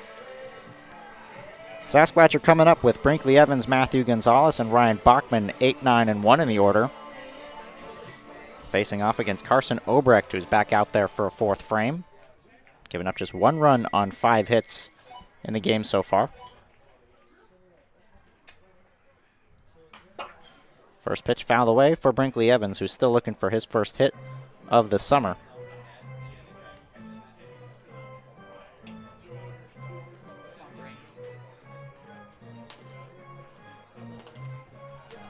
Obrecht's pitch count in pretty good shape as well, as that was just his 52nd pitch of the game. He's been efficient out there for Nebraska. Misses upstairs on a breaking ball to even the count. As the Prospects are looking for their first win of the season. Played their first game of the season yesterday. Sasquatch came out in front after a rain-shortened 7-inning victory. 9-8 was the final in yesterday's game.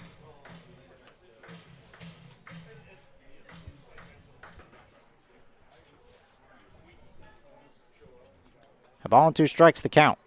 Upstairs, count even.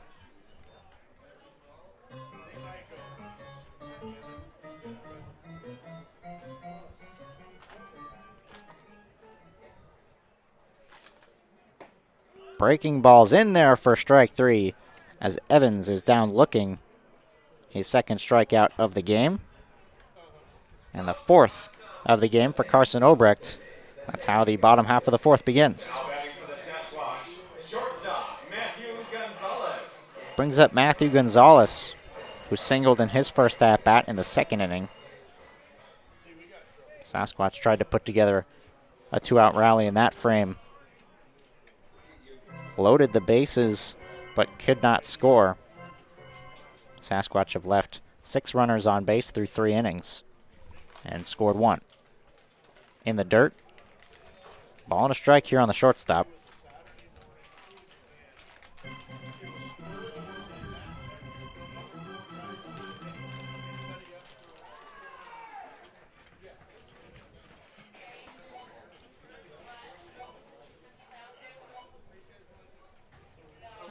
One in the dirt, 2 balls and a strike now here on Gonzalez. After the base hit, he's 4 for 12 to begin the season, so .333 batting average for the shortstop, who's been splitting time with Dylan Darnall at that position.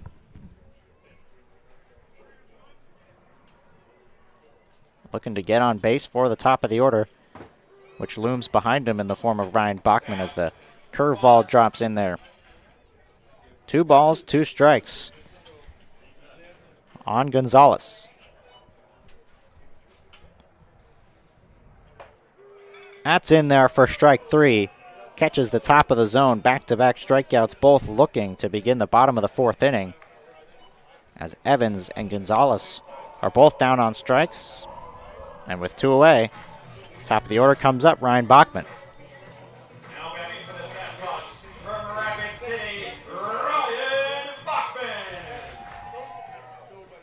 Well, how about Ryan Bachman? A single and a walk in this game. He's reached base both times, doing so out of the leadoff spot as he has been all year. Up to 10 walks on the season. Entered today with an OPS of 866 and on-base percentage of 516. Those numbers have both gone up. His on-base percentage is getting close to approaching 600. Can't ask for much more out of a leadoff hitter. Waits for his pitch. And then puts it in play. Fouls it off. 2-1.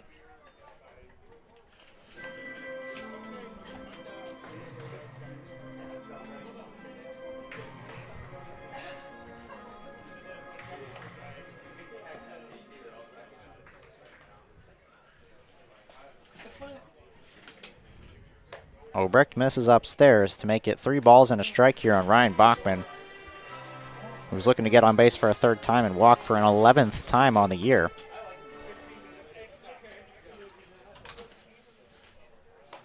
That one drops in there, 3 balls and 2 strikes. So A strikeout looking on Brinkley Evans.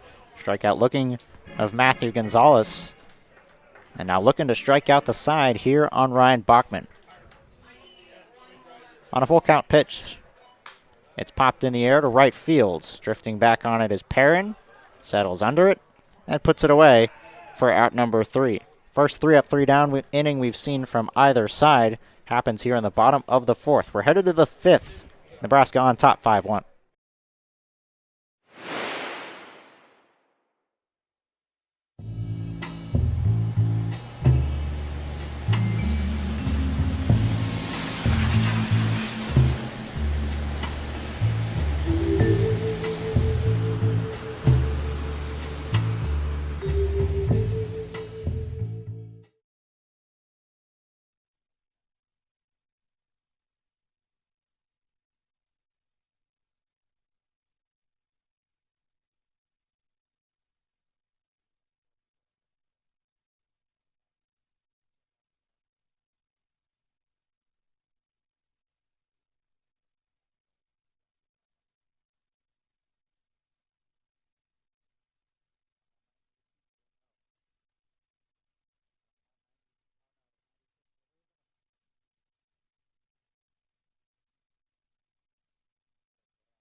Fans, join us tomorrow night as the Sasquatch take on the Prospects, and it's the first fireworks night of the year. Tomorrow, May 31st, we'll have a fireworks show for you for the first time in 2024, so we highly encourage you to come out to the ballpark to watch that show and watch the series finale between these two teams. That's tomorrow night, Friday the 31st. You can get tickets on the Spearfish Sasquatch website. Hope to see you at the ballpark tomorrow, and if you can't make it out tomorrow, there's plenty more games on tap. Plenty more games the rest of the week as they've got the Casper Spuds coming to town after this series is over. Tomorrow, Spuds will come to town to start things off in June. They'll be here Saturday, Sunday, Monday. As the Sasquatch are hoping to come out of the 6-game homestand with a winning record. After losing the first 4 to Casper, they've won 2 straight. Sitting at a 2-4 record, the Prospects 0-1. Looking for their first win tonight. Check swing. Did go around. Kozad is down in the count here. A ball and 2 strikes. It's Kozad, Perrin, and Lucas. 5, 6, 7 for the Prospects here in the top of the 5th inning, as it's Aiden Torpy who's back out for a 2nd inning of work. His 1-2. Goes to a breaking ball and can't get the swing from Kozad. Just misses on the corner. You can get the beer too, Blue. 2 balls and 2 strikes now to count. Kozad struck out in the 1st, grounded out in the 3rd. And as I mentioned earlier, he's the beer batter here in the ballpark, so the fans hoping for another strikeout. Can Torpy give it to them? It's bounced back to the mound, takes a funny hop, and Torpy delivers the 1st in time. So they don't get the strikeout, but they do get out number 1 to kick things off here in the 5th.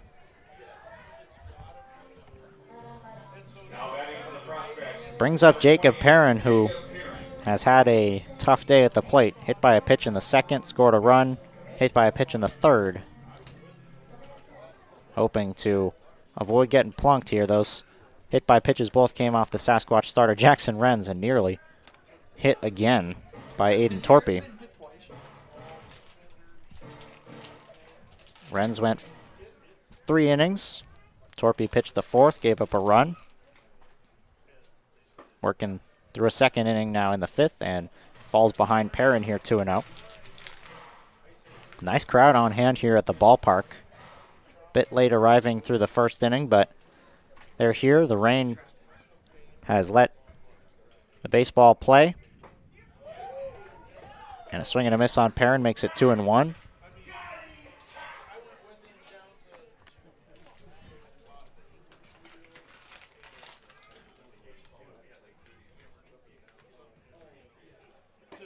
One in there for strike 2, so after 2 straight balls to Perrin, he gets back in the count with a pair of strikes.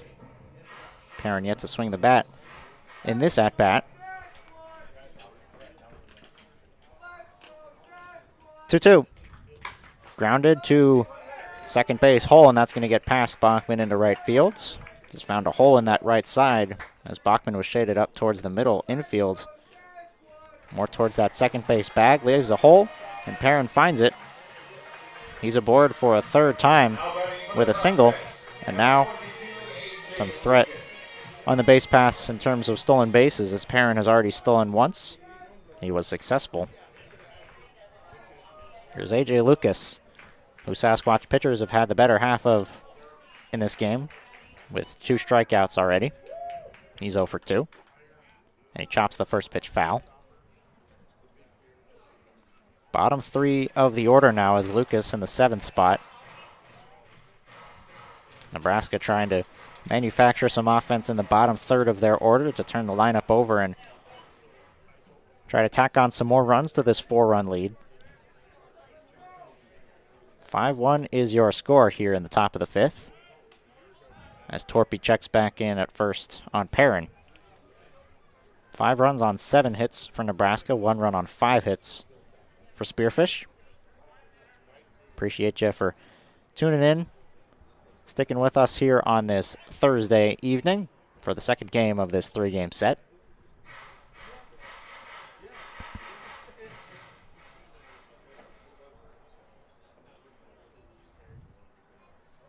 The 0-1 to Lucas is chopped weakly. Off the mound comes Torpy. He'll throw to first in time.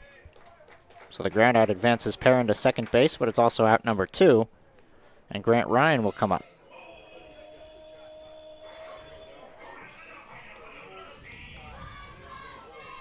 Ryan singled in the second inning. He flew out in the third, so he's 1 for 2. He's also scored a run. Prospects put up 4 runs in the top of the second inning. Have used big innings to score a lot of their offense in this series. 5 runs in the first inning yesterday, 2 runs in the second inning today. As this pitch goes off the glove of Brinkley Evans into the backstop. Pass ball will advance Jacob Perrin. So now the runner stands at third with 2 away, and Ryan looking to drive him in.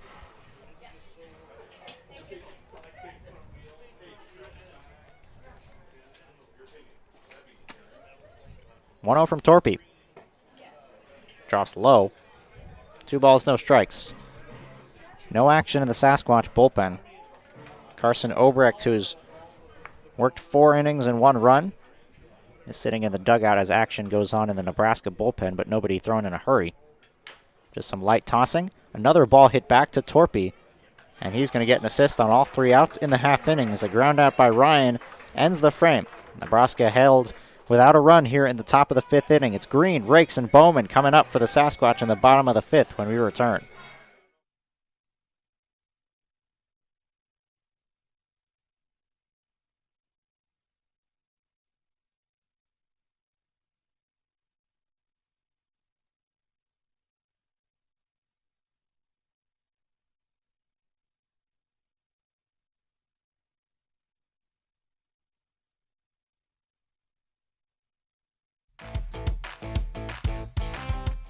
New games every month at the Lodge. We are constantly updating our gaming floor with the latest fun games to keep our guests entertained with new games every month. For the freshest selection of slot machines in town, make the Lodge at Deadwood your gaming destination. The locals' choice for gaming excitement with the newest games is the Lodge at Deadwood Gaming Resort.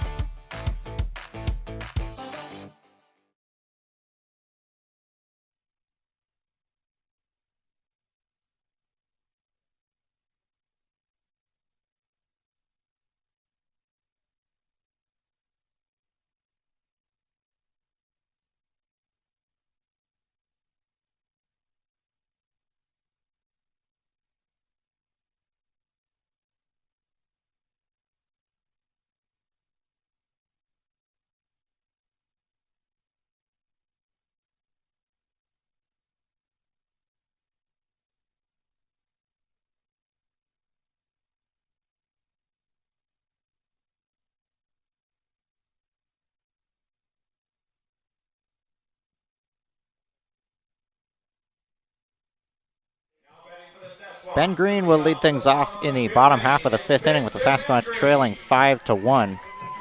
Green has made his biggest impact in the field with a fantastic diving catch out in left center field. Robbed a run in that 4th inning off the bat of Nathan Vermaas. Came up with an amazing diving catch in the left center gap. Trying to get it done with the bat here as he's 1 for 2.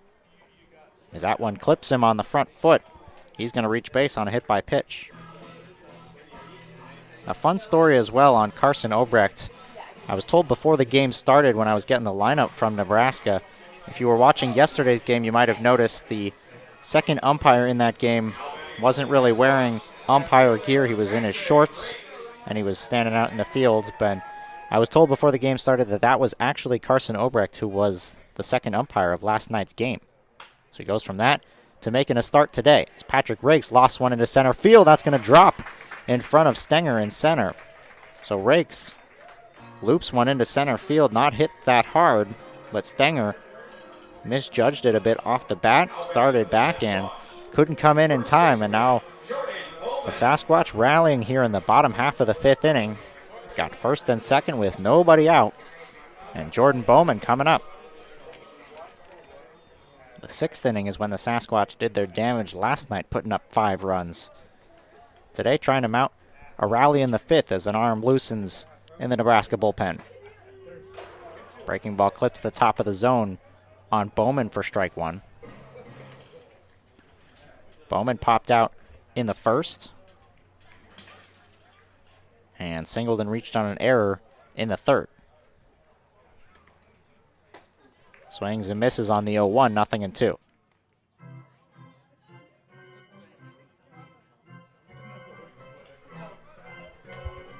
So Green on second, Rakes on first. Nebraska leading 5-1. And Bowman behind in the count here, 0-2, as Carson Obrecht tries to get through a 5th inning. Time is called by Bowman behind the plate. Oberon's been pretty efficient with his pitch count in this game. 72 pitches on the game. Here's the 0-2. Grounded to third, and that's going to get through. Stopping at third is Green. The bases are going to be loaded after a single by Jordan Bowman. And Seth Nelson is going to come up, representing the tying run here in this bottom half of the 5th, as the Sasquatch have put the first 3 runners on base against Carson Obrecht. And a slow walk out to the mound might be the end of Obrecht's night. His 2 arms are getting loose out on that third base side. Conversation on the mound with Obrecht as the lefty Nelson is set to come to the box. A hit by pitch on Ben Green, and then back-to-back singles by Rakes and Bowman have the Sasquatch in business here in the bottom of the 5th. Obrecht is going to be left in the game, at least for the time being. He'll have to face Seth Nelson, who singled in the 3rd inning for his first hit of the summer. Nelson had a good year last year with the Sasquatch over the summer, batting .351, showing the power as well with 5 home runs. Great all-around year. Batted .259 at Hope International University this past spring. 1 home run, 11 RBIs in the spring. Takes off the plate, ball 1. The middle of the Sasquatch order, the 5-hole hitter Seth Nelson is at the plate, with the Sasquatch trailing by 4 in the bottom half of the 5th. Looking to come back yet again. 1-0. Nelson flies one into right field. We'll see if it's deep enough to tag. Perrin drifting over to his right. Makes the catch. Tagging from third is Green. The throw comes in. Throw to the plate. It is not in time. Throw was right on the money, and Kozad got his glove to it, but unable to apply the tag without dropping the ball. Green with the speed from third, and it's a sack fly for Seth Nelson. First out of the inning and a run on the board for Spearfish. They now trail by just 3. It's 5-2. What a great throw, though, out in right field by Perrin. That ball looked like it was going to be deeper than it was, as Perrin got a great run behind it, positioned himself perfectly, and threw a one-hopper to the plate. Peterson let it go to the plate, and Kozad just couldn't apply the tag to retire Green. So 1 run in, still first and second, 1 out, and Tate at the plate takes strike 1. Tate looking for some offense at the plate. He struck out swinging in the second, struck out swinging in the third, as Obrecht has had the better of him, especially with the breaking ball. Tate has gone down swinging on both tries. It was the same pitch, that curveball, that got him. 1 ball, 1 strike to count here on Tate. Rakes on second, Bowman on first. Pitch. Breaking ball catches the outer corner. 1-2. 5 runs on 7 hits for Nebraska, 2 runs on 7 hits for the Sasquatch. Trying to turn this into a big inning. They've got 1 run home, looking for more. Tate takes in the dirt. Count even now, 2 balls and 2 strikes. Action has slowed on the Nebraska pitching side in that bullpen. Nobody currently throwing. So either they're loose or Obrecht is going to get through this inning himself.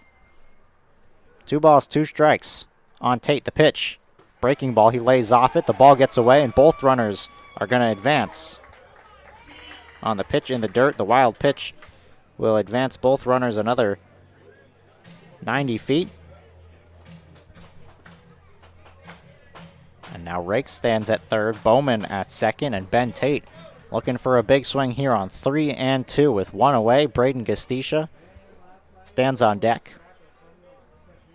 Obrecht comes set, now comes home. The pitch misses, ball 4, and Ben Tate works a walk to load the bases for Braden Gastisha. And now the walk out to the mound. Looked like the arm was warm for Nebraska, just waiting to be called upon. And the night is over for Carson Obrecht. He will depart after 4 1/3. The bases will be loaded for Braden Gastisha. Don't go anywhere. We'll be right back here on Spearfish Sasquatch YouTube.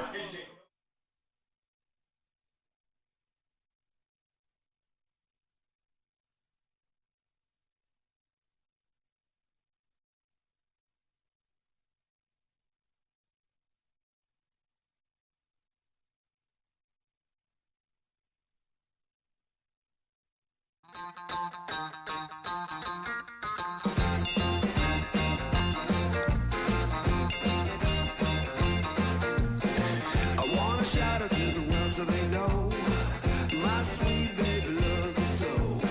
She got me going, yeah, she turns me on. She loves me, yeah, she loves me, and it blows my mind. Hey, nice strike. Yeah, it blows my mind. She's my lover.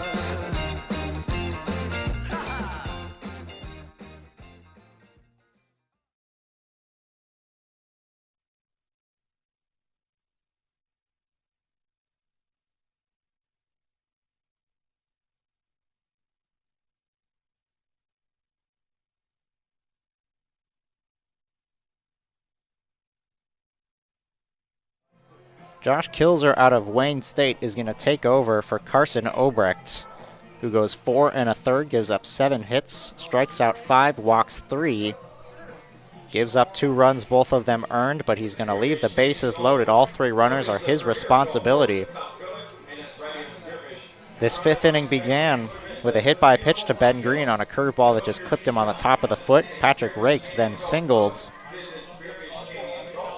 and then Jordan Bowman singled as well. That loaded the bases with nobody out. Seth Nelson flew out to right field. A close play at the plate on a beautiful throw from right field by Perrin.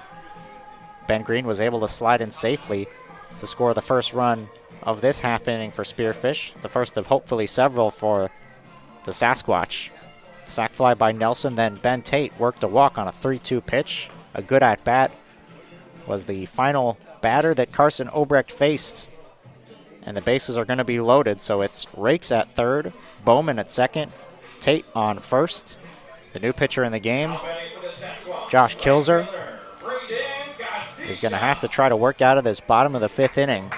Inheriting the bases loaded and 1 away, Braden Gastisha, who is 0 for 1 on the day, a walk and a flyout, comes up in a big spot. As the Sasquatch will look to chip away at this deficit. First pitch, Gastisha takes ball 1 from Kilzer.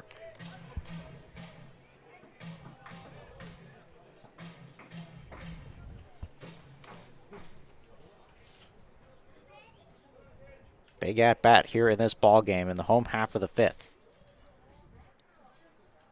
1-0 pitch catches the outside corner. A ball and a strike.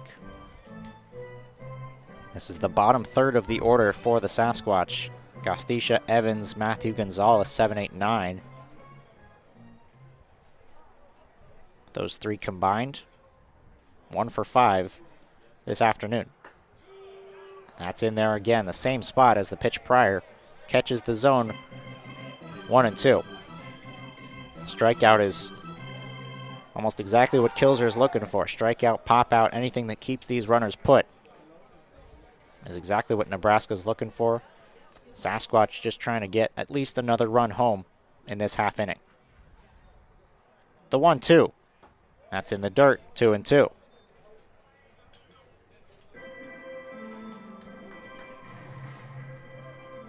Gastisha started the year pretty strong against Casper. Been a little bit quiet his last couple games. Looking for a big hit right here.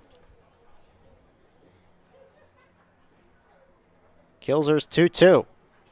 Check swing. And they appeal. I don't think they say he's going to go around. No. He did not go around. It's a full count. 3 balls, 2 strikes, 1 out. Bases loaded. Sasquatch trailing by 3. Kilzer, this is his first batter he's faced since coming out of the bullpen in relief of Carson Obrecht.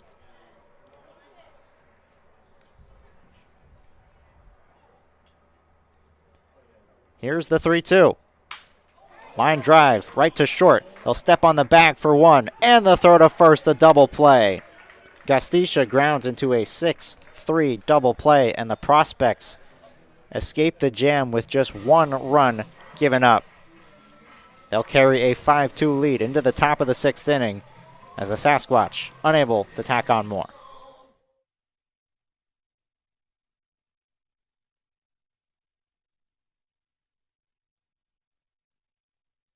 For the newest games is at the Lodge at Deadwood Gaming Resort.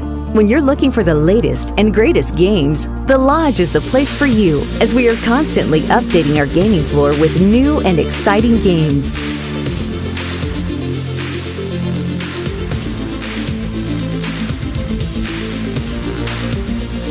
There's always something fresh and fun at the Lodge at Deadwood Gaming Resort, your home for the newest games.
So the Sasquatch threaten in the bottom half of the 5th, but come away with just 1 run.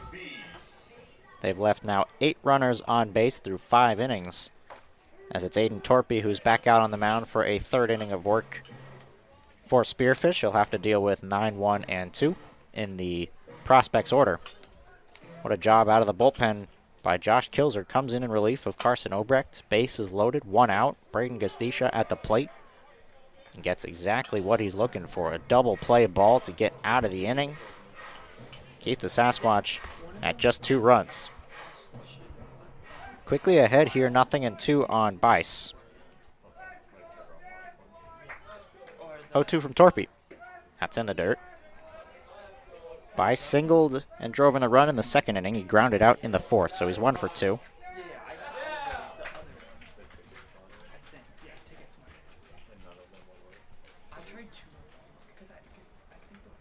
The 1-2. Chopped towards 3rd. Tate fields, throws, not in time. Too speedy and too softly hit for Luke Bice. And he's aboard to lead off the top of the 6th with a single. Sun just peeking through on that first base side as it begins to set here. The day's still getting longer as we approach 8 o'clock and the sun's still out.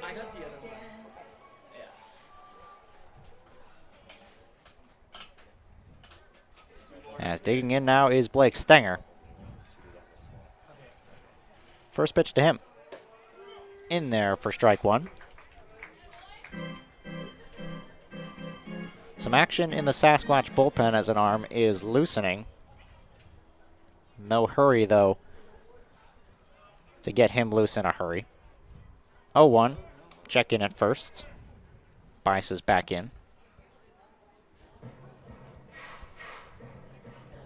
Stolen bases, as I've mentioned already a couple times in this game, heavily in favor of the prospects, as they've been heavily in favor of opponents all season long in terms of the Sasquatch versus their opponents.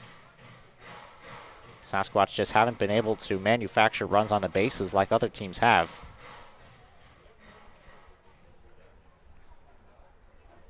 Stenger at the plate here on a 1-1. Another check in at first.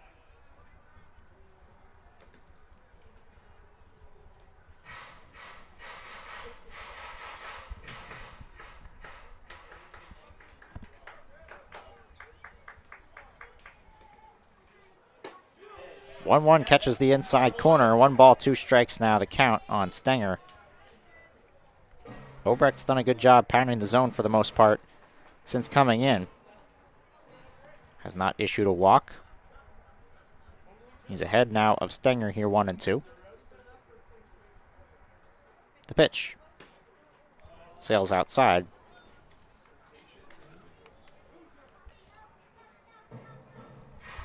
For a second straight day overall, Sasquatch pitching has been inside the zone. Only 1 walk issued by Renz, 2 hit by pitches. And yesterday, outside of Easton Brooks, the bullpen was able to find the zone at a pretty high rate. As a couple pitches misses now here from Torpy.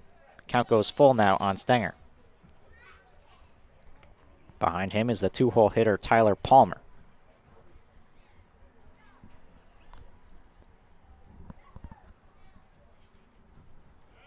Checking at first, a close play, and he got him. Bice is picked off at first. I thought maybe he'd be stealing on a 3-2 pitch with nobody out. You trust the bat of Stenger at the plate. And he is picked off at first base by by Aiden Torpy.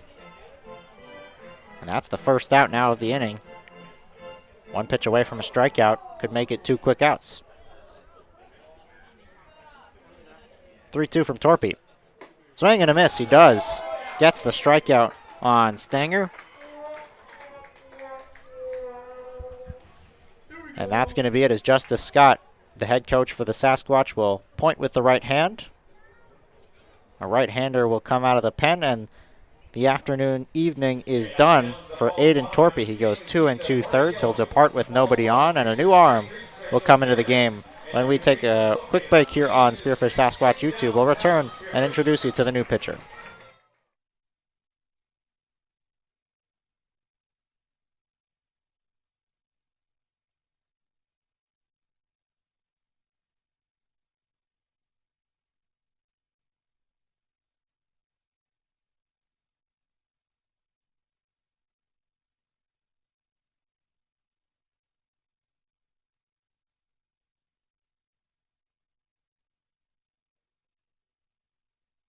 We're all going somewhere.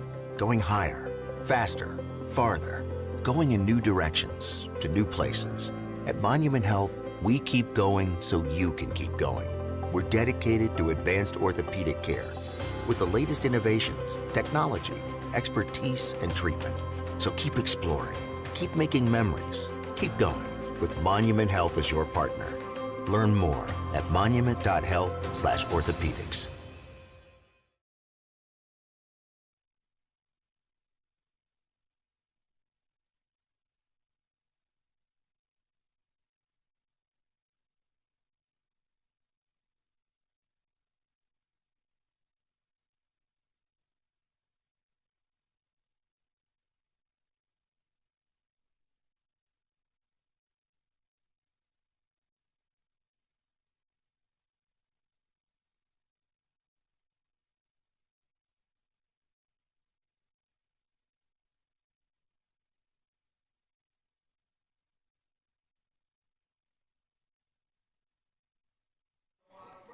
New pitcher in the game here for the Sasquatch. It's Cole Krieber who takes over from Aiden Torpy. Some great work out of the pen by Torpy in his first day back with the Sasquatch. Krieber will take over.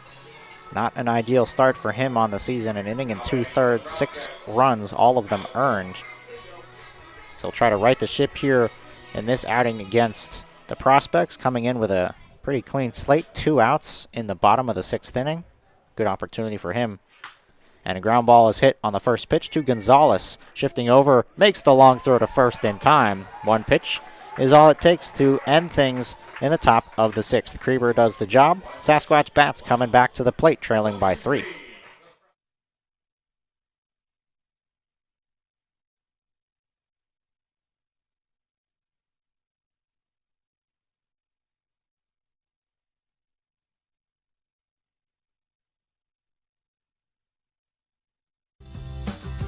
When you venture to spearfish in the Black Hills of South Dakota, you'll find rugged hiking and biking trails, extreme rock climbs, and views that will take your breath away.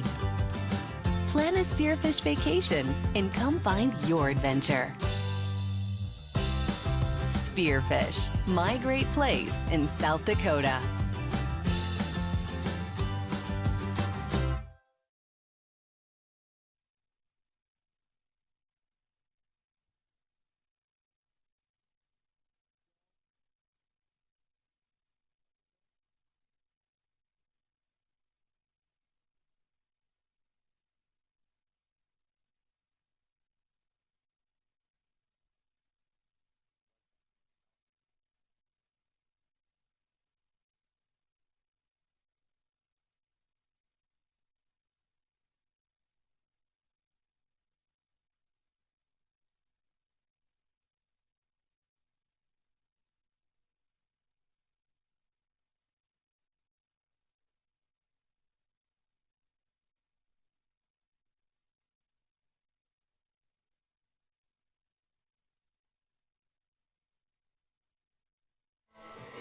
Back here for the bottom of the 6th inning, it's 8-9-1 in the Sasquatch order. Brinkley Evans, Matthew Gonzalez, and Ryan Bachman, the 3 hitters coming up.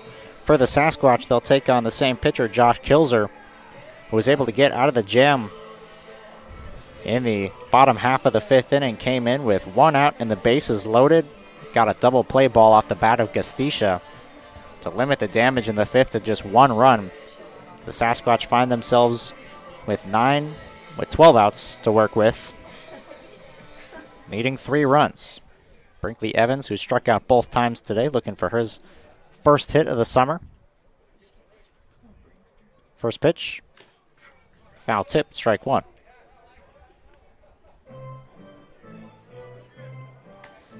Sasquatch have been in this position decent amount this season.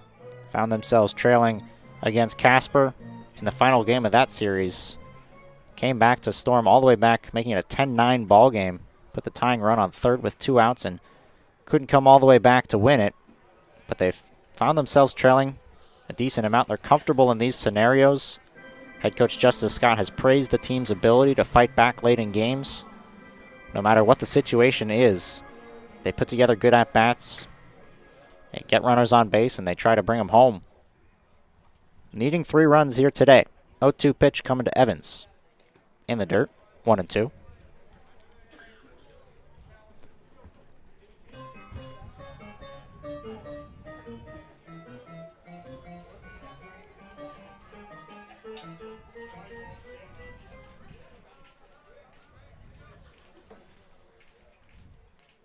One, two.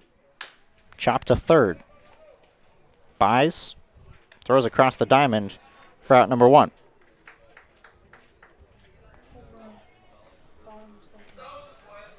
So that'll bring up Matthew Gonzalez, the 9-hole hitter. Singled in the second, struck out in the fourth.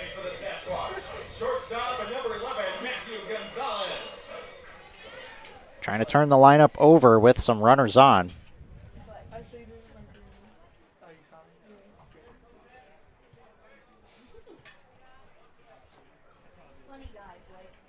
First pitch to Gonzalez is grounded to third.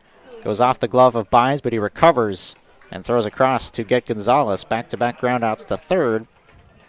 And 2 quick outs for Kilzer. Now batting for the Sasquatch, second baseman, number 24, Ryan Bachman. So that brings up Ryan Bachman, the leadoff hitter for Spearfish. Singled in the first, walked in the second, flew out in the fourth. On base 2 of 3 times. Looking to spark a 2-out rally here in the home half of the 6th.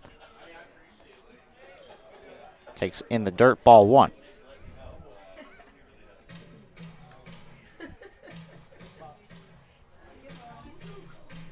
No action doing for either bullpen, as Krieber is going to probably work through the 7th. Kilzer, with the way he's pitched, 3 up, 3 down, might see him out for the bottom half of the 7th as well if he can get through this half inning cleanly.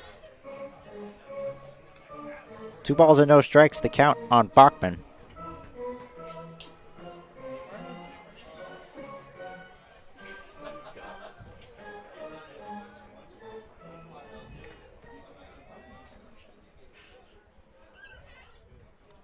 Kilzer's 2-0. That's inside, 3-0. 5 runs on 8 hits for the Prospects. 2 runs on 7 hits for the Sasquatch. 3-0. In there, strike 1, taken all the way.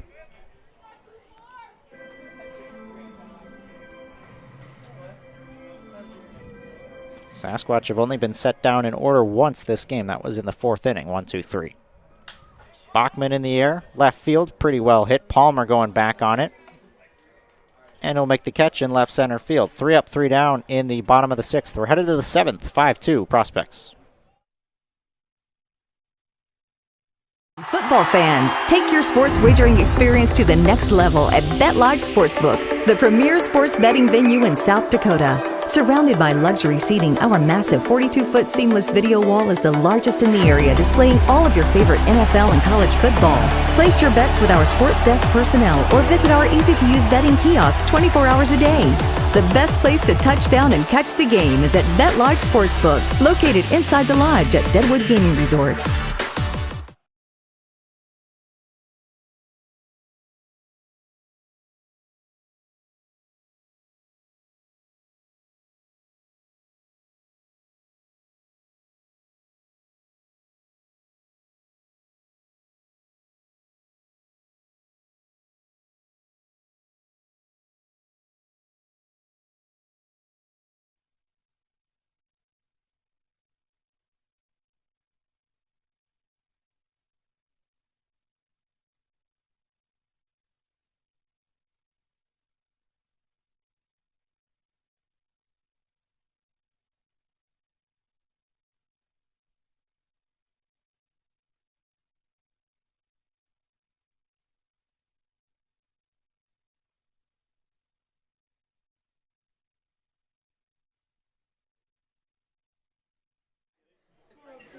Top of the 7th, Cole Krieber back on the mound for the Sasquatch. He'll face 3, 4, 5 in the order. Elliot Peterson, Nathan Verbass, and Corey Kozad. With the Prospects still leading this one 5-2. Not a whole lot of offense in this game since the top of the second inning. The Prospects put up 4 runs in that frame. Ever since then, it's just been scattered. The Sasquatch with run in the third, 1 run in the bottom of the fifth. Prospects tacked on their 5th run in the top of the 4th.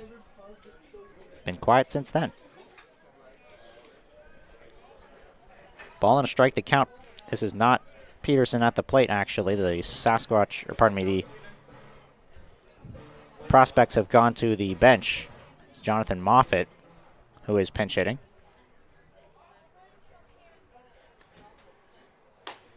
Takes outside, 2-1.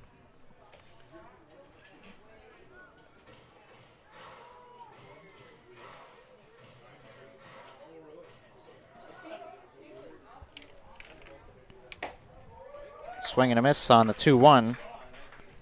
Count goes even here, 2 balls and 2 strikes. Moffitt did not play yesterday's game, the season opener for the Prospects. Getting his first at-bat now in a pinch hit opportunity. And he lofts one into right field. That might stay fair down the line, and it will go just foul.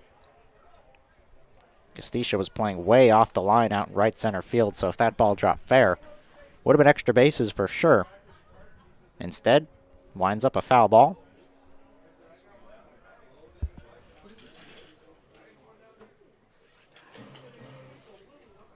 So Moffitt will come back towards the box ahead of a 2-2. It's Cole Krieber with his first inning to start. Gets it in off the hands. Krieber will make the play with the glove and underhand toss to first to retire Moffitt.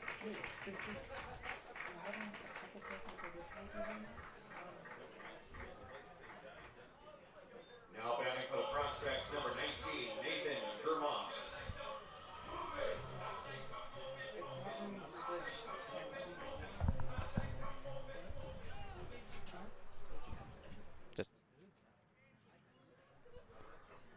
First pitch to Vermas is upstairs, ball 1. Vermas was robbed of a hit in the 4th inning, extra bases and an RBI on a beautiful play by Ben Green from center field. Made a catch in the left center gap. Would have been a run, but could not find grass out in right center field. So Vermas is 0 for 2 on the day, walked in the first inning, so he's been on base 1 of 3 tries. As Krieber falls behind 3-0 on Vermas.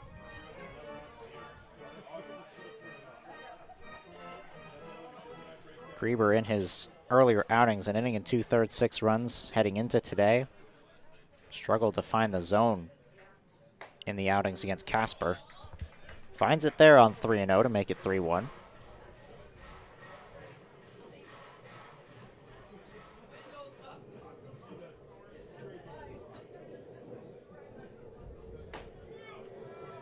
In there, strike 2. 3 balls and 2 strikes.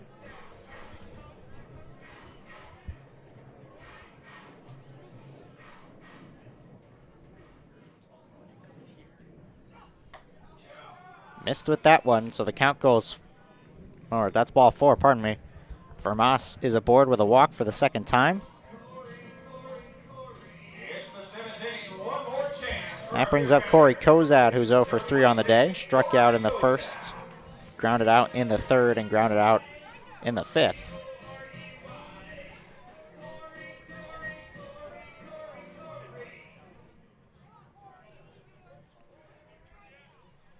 First pitch to Kozad. In there for strike 1. The middle of the order right now for the Prospects. 5-hole hitter Corey Kozad at the plate with 1 out and 1 on. Prospects still holding on to a 5-2 lead, looking for their first win of the season. This is into right field, and that's going to get down for a base hit. Vermas will stop at second. Castisha gets the ball in. Single for Kozad. And now the Prospects looking to extend the lead here in the top of the 7th inning.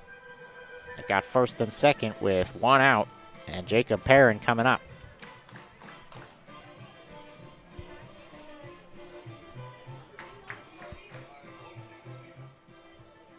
Nobody loosening for the Sasquatch at the moment.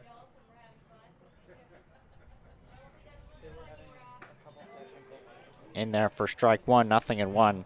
Trying to work through some technical difficulties behind the scenes right now in terms of switching the camera, so I'll do my best to describe anything that you can't see outside of the frame right now. Any balls put in play.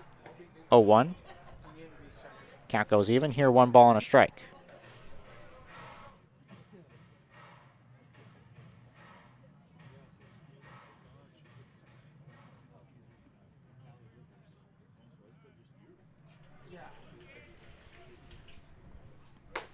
One here to Perrin, misses up and away. 2 balls and a strike.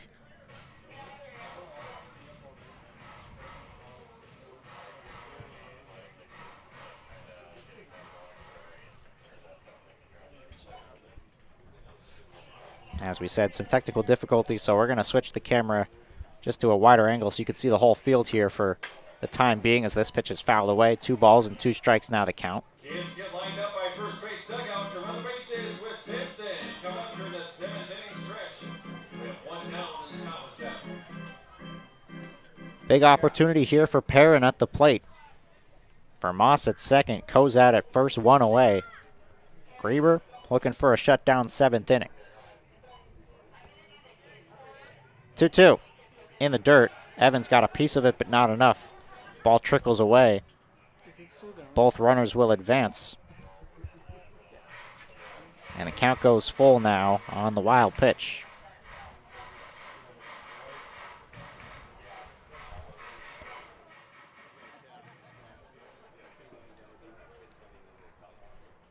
Perrin, who's been on base all 3 times. The Sasquatch bring the infield in, and they get the swing and miss. Big strikeout there for Cole Krieber as he retires Perrin. That'll keep runners stranded at second and third. A big strikeout for Krieber. Now an opportunity to get out of it unscathed with A.J. Lucas coming up. Strikeout victim in his first 2 at-bats, grounded out in the 5th inning, and this will not be A.J. Lucas as a pinch hitter was just announced over the PA. Fly ball, center field, Green ranging over, and he puts it away. So Krieber works into and out of trouble in the top of the 7th inning. It's stretch time here at Black Hills Energy Stadium. We'll step aside as the Prospects lead this one 5-2.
Sasquatch looking for some runs in the bottom of the 7th inning after a stretch here at the stadium. 5-2 is the score. Nebraska in the lead.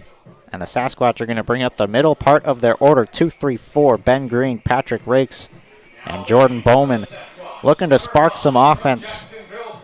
And as the time winds down in this ball game, 9 outs to work with for Spearfish. And needing 3 runs.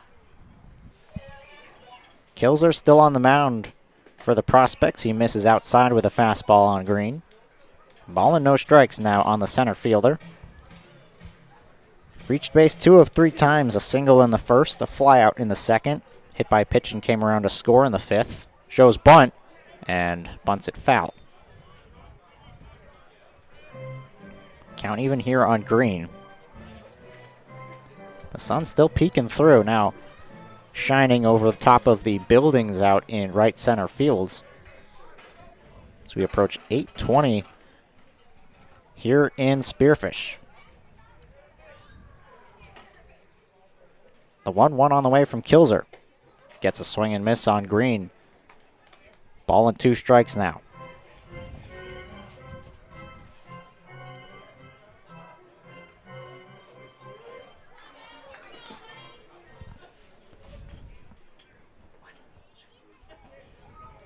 The 1-2 in the dirt, 2-2.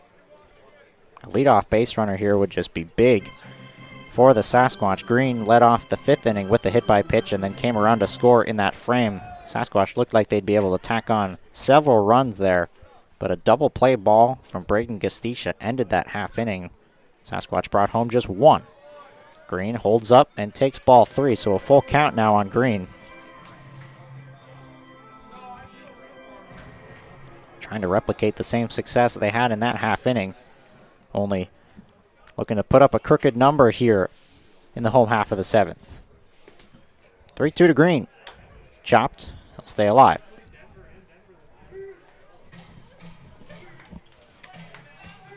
Sasquatch certainly have some power bats towards the middle to bottom part of the order. Some guys not starting today with some power, of course, looming on the bench as well if they get a pinch hit opportunity. The 3-2 in the dirt. A great at-bat worked by Ben Green. He's aboard for a 3rd time in 4 at-bats. It's a leadoff walk. And Patrick Rakes is coming to the dish.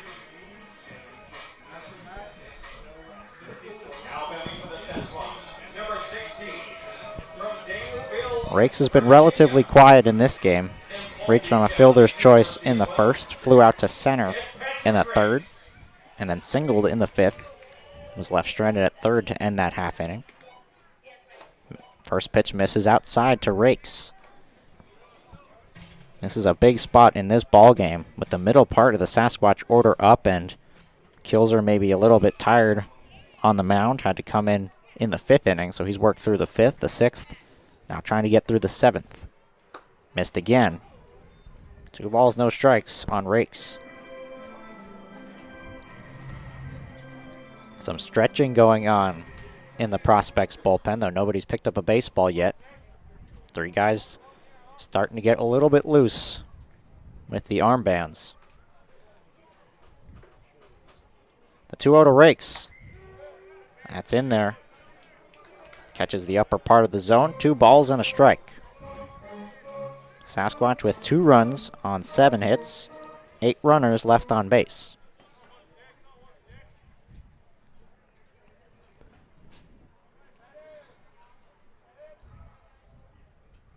Kilzer looks back Green, now comes home to 1 outside again. That's the fastball that's been in the right-handed batter's box 3 times in this at-bat. Just pulling that fastball arm side, unable to get it over the zone in this AB. And now he's in danger of walking Rakes and bringing the tying run to the plate in Jordan Bowman, who stands on deck. Here's the 3-1. This one's lined and not going to be through. That is going to be through on the left side. Buys tried to deke out Green. Green still able to pick it up, and it's a single for Patrick Rakes, his 2nd single of the game. And now the tying run does come home. Jordan Bowman, who's reached base 2 of 3 times with a pair of singles.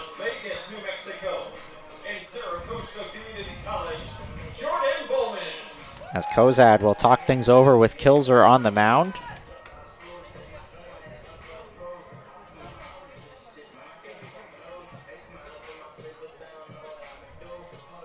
Big opportunity for the Sasquatch as they try to tack on a couple runs in this half inning. Bowen at the dish, Green on 2nd, Patrick Rakes on 1st, tying run at the plate. In the bottom of the 7th inning, the prospects on top, 5-2. Kilzer on the mound, his pitch misses, ball 1.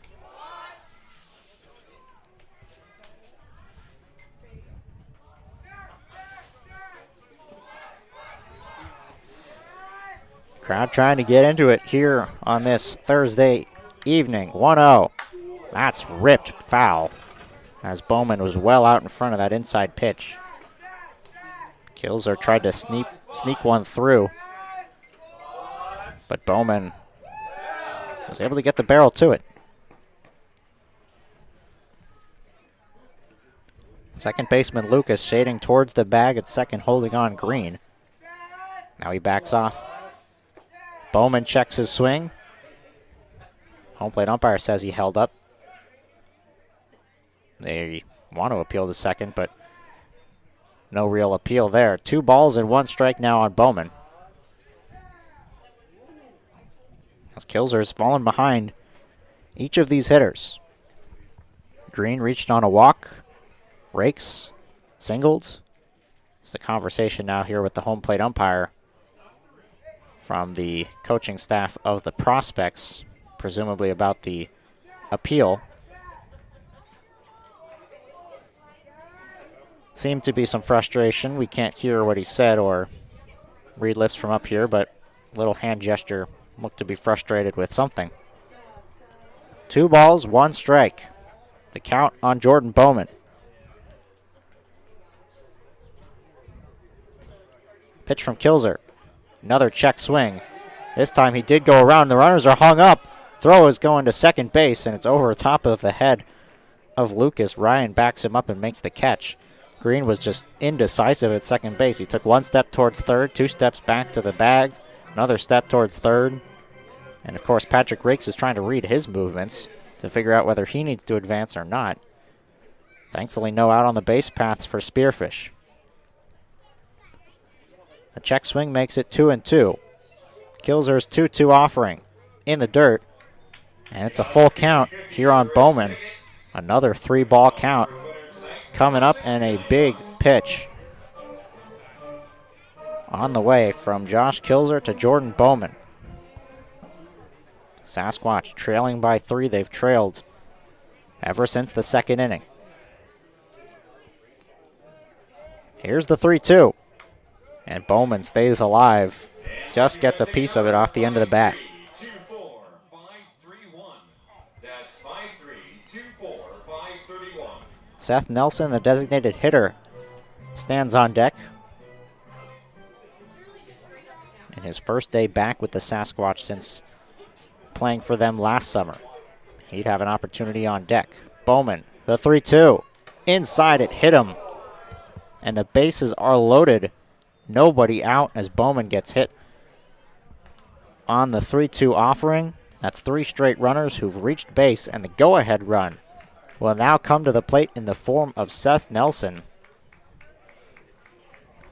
A slow walk to the third base line, and now a walk out to the mound for the coach. As an arm loosens quickly in the bullpen for the Prospects. He just started loosening, so I don't think this is to take Kilzer out of the game. If it is, they'd have to stall for a couple minutes before they can make the call to the bullpen. So Seth Nelson, who played for the Sasquatch last year, had a monster year for Spearfish in 2023. Coming up in a big spot here in the bottom half of the 7th inning. The bases are loaded. Nobody out. Kilzer is staying in the game. Ben Green is at third. Patrick Rakes on second. Jordan Bowman on first. As the Sasquatch will look for another come-from-behind victory. Try to steal Game 2 of this 3-game series and clinch a series win over the Prospects. Would be their 3rd straight win if they can come out with a win today. Dropped the first 4 games of the summer, but have looked better these last 2. And now trying to come back and win it here on Thursday evening.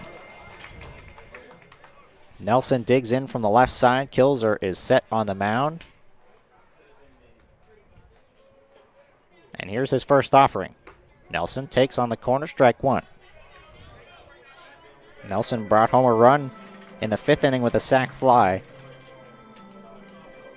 Brought home Ben Green with that sac fly. Could do the same thing here. The 0-1. Goes back to a similar spot, this time just misses. Count now even, a ball and a strike. In fact, this is almost exactly the same way things played out in the 5th inning. Green, Rakes, and Bowman all reached base. They loaded the bases with nobody out for Seth Nelson. And the Sasquatch only brought home 1 run. This time, looking for more. Outside again. 2 balls and 1 strike now on Nelson, as the command seems to be escaping Kilzer a little bit in this 7th inning.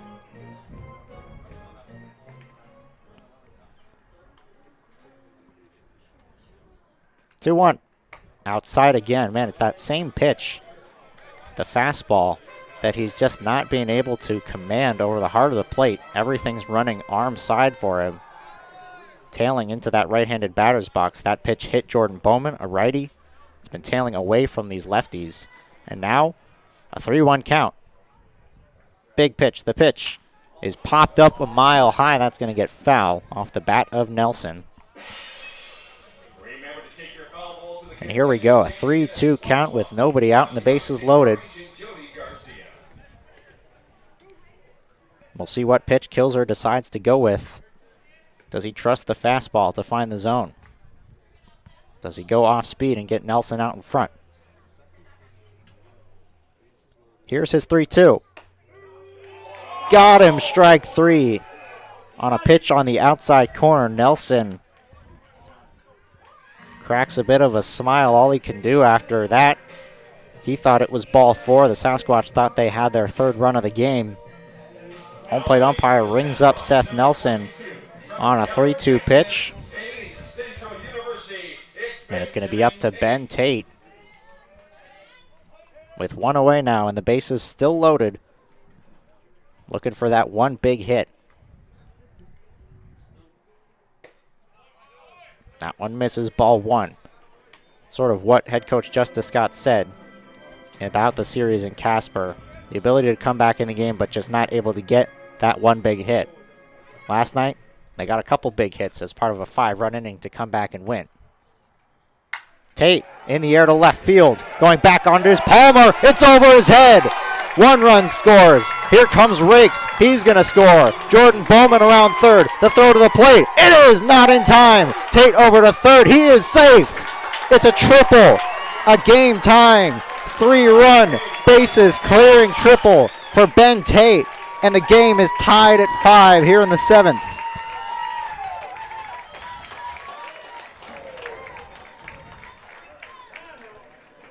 Well, Ben Tate gets the job done with the bases loaded and 1 out. Drives home 3 runs to clear the bases and tie this ball game up with 1 swing of the bat. That's going to be it for Josh Kilzer. He will depart the Sasquatch with new life. A 5-5 ball game and the go-ahead run standing at 3rd when we return here on Spearfish Sasquatch YouTube.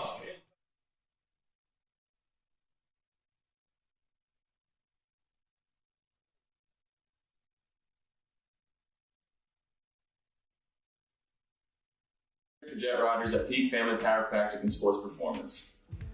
We all take different paths in life. That's why we utilize multiple different treatments here at Peak. Our main treatment is our high-level chiropractic adjustment, but we also emphasize the use of cupping, scraping, vibration massage, trigger point therapy, and active care to promote movement, strength, mobility, and most of all, pain relief. Why travel to multiple locations when you can have total wellness under one roof? Stop in today and let's get you to your peak.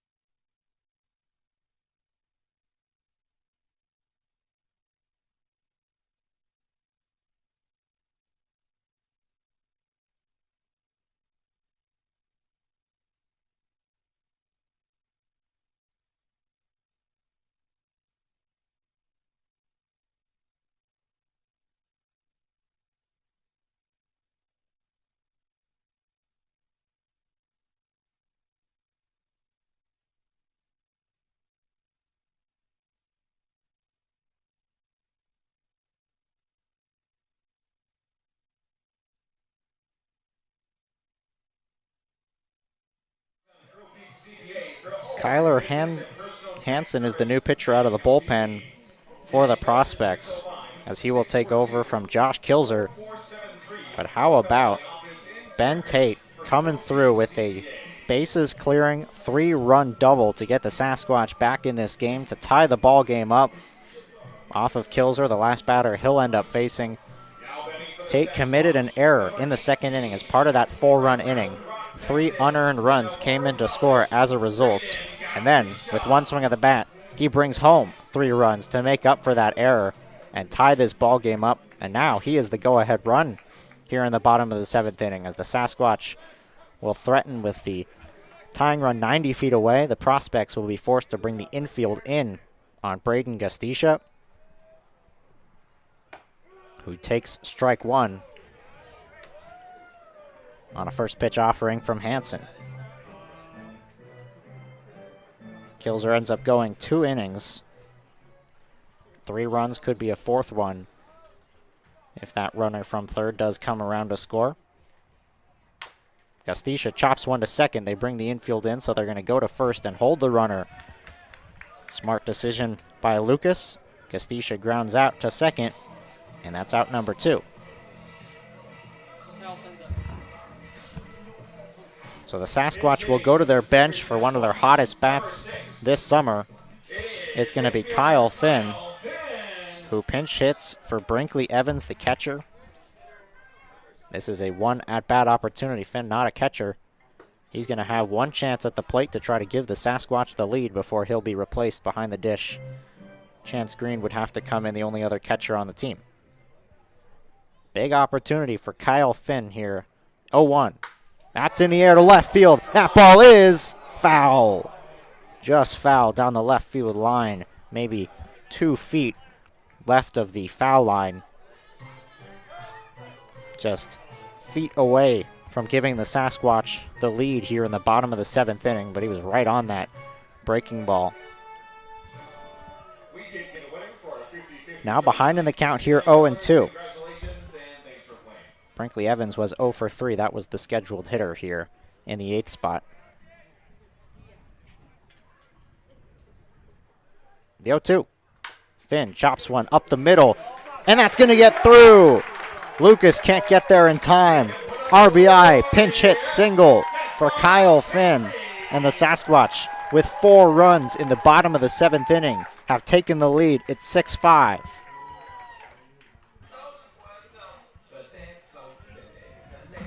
Kyle Finn gets the job done as a pinch hitter. And the 8th batter in this half inning is going to be Matthew Gonzalez, the 9-hole hitter. Green, Rakes, Bowman, Ben Tate all come around to score in this half inning. 4 runs on the board. And now a 6-5 Sasquatch lead. Nothing in 1 the count here on Gonzalez, who's 1 for 3 on the day. Single in the 2nd. Struck out in the 4th. Grounded out. Just 1 inning ago in the 6th. 0-1. In the air, left field. That's going to get down in front of Palmer. Finn will stop at second.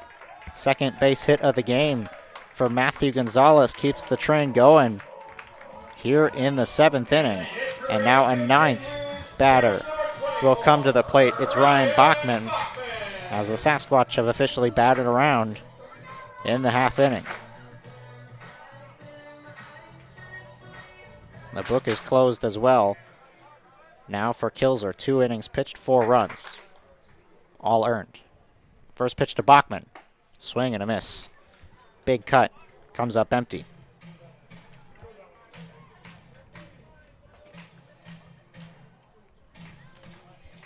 Finn aboard at second, Gonzalez at first. The Sasquatch looking for more. They've already brought home 4 in the frame. Bachman now quickly behind, 0-2. Remember to take your foul ball to the concession stand and get a squat spot. Brought to you by State Farm agent Jody Garcia. Kyler Hansen entered this game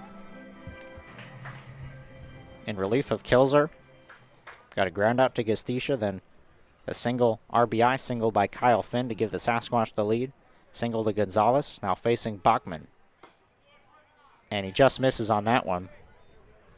As the prospects took a step or two towards the dugout, Kozad thought he had strike 3. Behind the dish. Instead, he'll have to make another pitch. 1-2 the count to Ryan Bachman.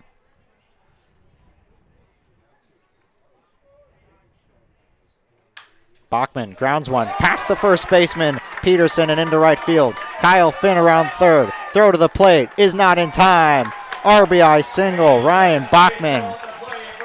The Sasquatch continue the 7th inning hitting parade. 5 runs in the inning, and 7-5 the Sasquatch lead.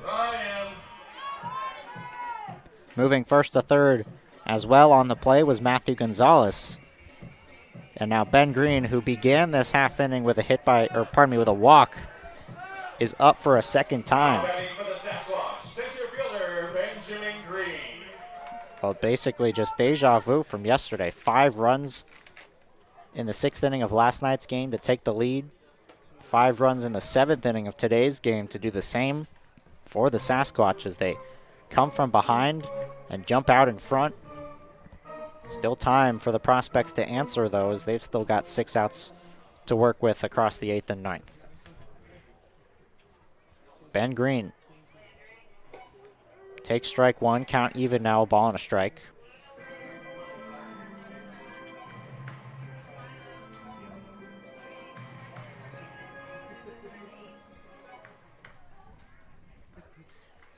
Bachman at first, Gonzalez at third. 2 balls and a strike, the count now on Ben Green.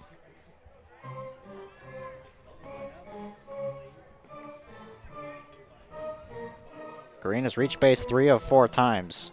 Started the inning off with a walk, came around to score on the bases clearing double by Ben Tate. And he hits one into center field. Drifting back on it is Stenger, and he'll make the catch. The Sasquatch bring home 10 batters to the plate. They score 5 runs, and they'll carry a 7-5 lead into the top of the 8th when we return.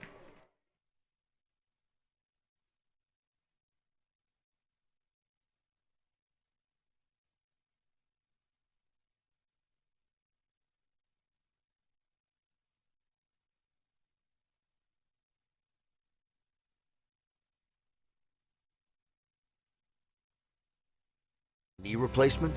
With the area's only ROSA robot, Monument Health offers a more personalized and precise procedure, customized for your anatomy. Get going with Monument Health, your partner for advanced orthopedic care.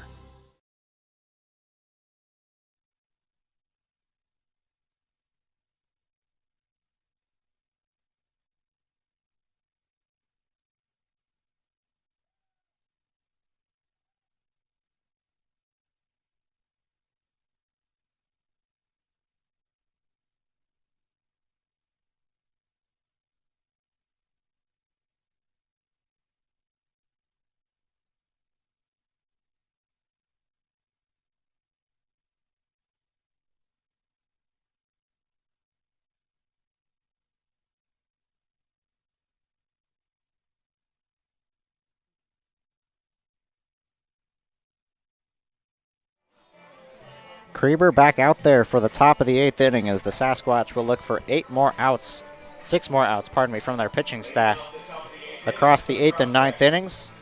It's 8-9-1 in the order. This is where Grant Ryan was scheduled to hit, but I think we've got a pitch hitter. We do. Trenton Berry is going to come to the box, number 20 for the prospects.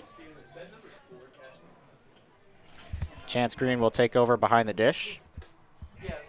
First pitch is in there. Nope, just low. 1 ball, no strikes.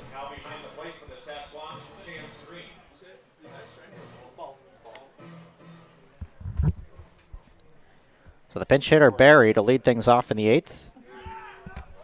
Take strike 1. Count even now, ball and a strike.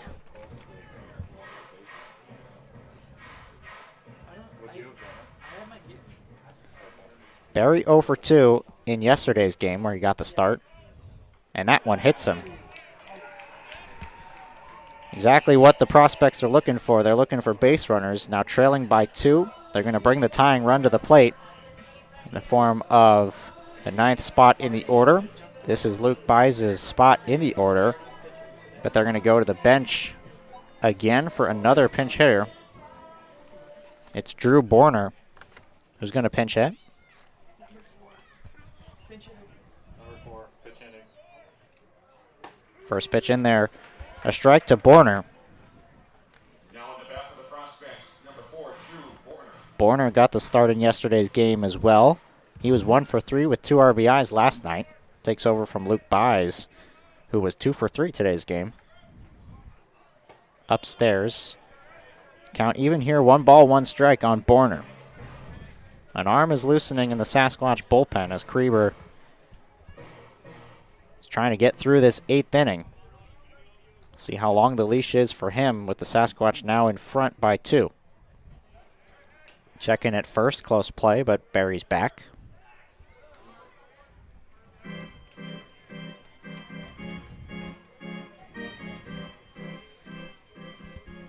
Prospects, who led this game 4-0, led it 4-2 entering the bottom of the 7th inning. Surrendered 5 runs in that frame to put the Sasquatch in front 7-5, and then now they find themselves needing to come back themselves.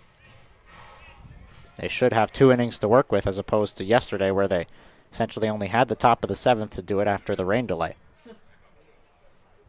1-2. Outside. 2 balls, 2 strikes. It's the 3rd pinch hitter we've seen for the prospects in this game. Saw Moffitt enter. Bodie Waller enter last half inning. Actually, this is the 4th pinch hitter. So we see Barry and Borner both pinch hit in this frame. Fouled away, so we'll do it again here, 2-2. Top of the lineup looming on deck. Stenger, Palmer, and then the 3 spot in the order. So the Squatch 400 is after next half inning, right? It's at the end. 2-2 from Krieber. Runner goes, pitches upstairs. Throw not in time.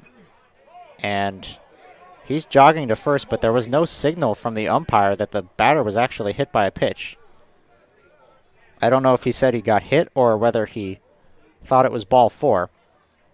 And now head coach Justice Scott is going to argue for an obstruction and argue that Borner, as he jogged to first, impeded Chance Green's throw to second. If that's the case, the runner would be out at second.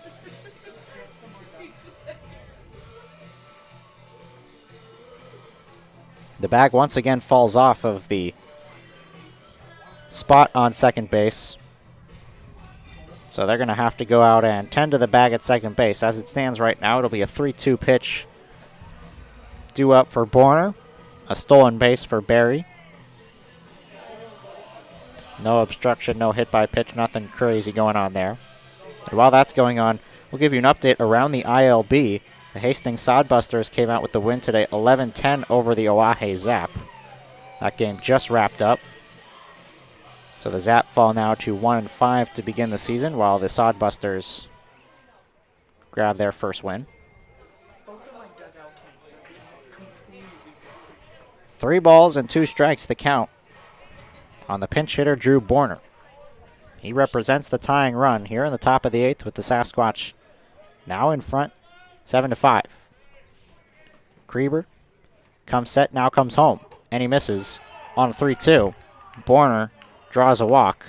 It's a hit by pitch and a walk to begin this half inning. You gotta wonder how long Krieber will stay in this game with an arm throwing in the bullpen. Now batting for the prospects, center fielder Blake Stenger. Top of the order, Blake Stenger coming to the box. I sure didn't see no hustle for that foul ball.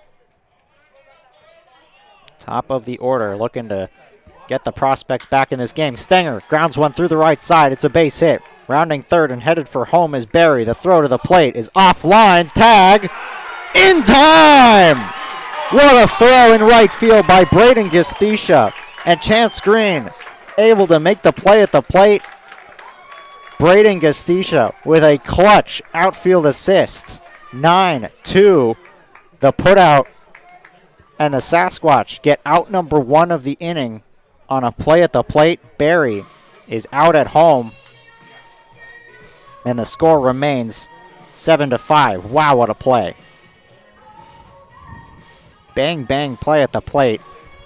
As the throw was a little bit up the line on the first base side, Chance Green, who's just been entered in the game after Brinkley Evans got the start. Kyle Finn got the pinch hit RBI single, and then Chance Green took over at the plate. Makes a play, and that's how out number 1 is recorded. But the Sasquatch are far from out of the woods in this half inning as the go-ahead run remains at the plate. Another change to the lineup here as Bryce Waller is going to pinch hit for Tyler Palmer. Both runners take off on a double steal. The throw comes to second. No chance as Krieber does not hold on the runners. And now the tying run is standing in scoring position at second base in the form of Blake Stenger. Again, the stolen base is coming back to bite the Sasquatch. Krieber trying to make sure it doesn't come back to bite him completely and still get out of this jam with the lead. Krieber steps off, and they're going to talk things over as he motions out to Green. When you rent with Northview Storage, you'll have 24/7 access to all of your belongings with a state-of-the-art facility at your fingertips. 1 ball and 1 strike to count here on the pinch hitter Bryce Waller, as the prospects have gone to the bench for the 5th time, 3rd in this half inning. Barry led it off with a hit by pitch. Borner then walked. Stenger hit one through the right side for a base hit, but Gastisha got the out at the plate. 1-1, again to the same spot. Diving is Bachman, he can't make the play. Gastisha's going to have another chance at the plate. The throw comes in, this time not in time. The runner scores, and going to second on the throw is Bryce Waller. It's a 2-run single. The game is tied at 7, and the prospects are right back in it.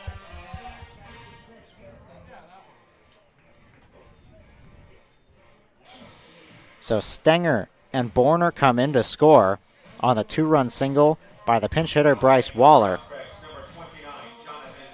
And now Jonathan Moffitt, who pinch hit earlier, is in the game. Up for his second at-bat. He grounded out to first in the 7th inning.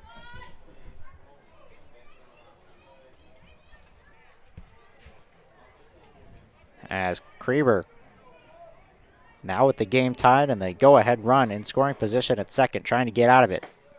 First pitch is upstairs. Ball 1.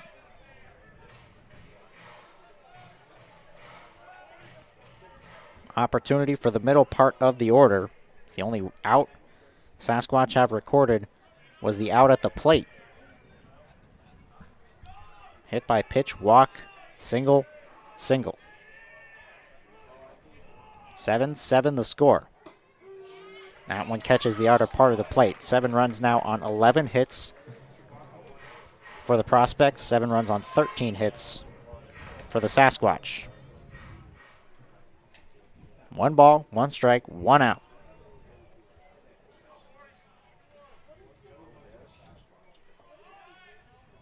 Krieber looks back. Waller on second, and now he overthrows that breaking ball. Green is able to adjust behind the plate to knock it down. Count will go to 2-1.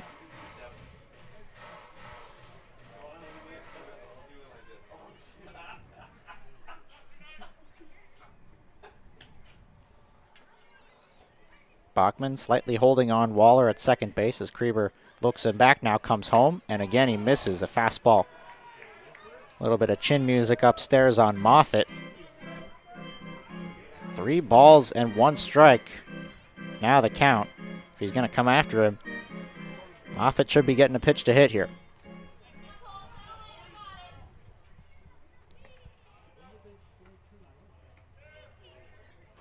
Here's the 3-1. Upstairs, he walks him.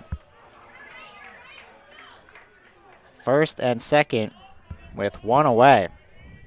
And it'll be the designated hitter who is due up. Head coach Justice Scott has seen enough from Cole Krieber He's going to motion to the bullpen. A righty is coming in. First and second, one away, 2 runs already in. And the prospects are coming back, looking to take the lead when we return.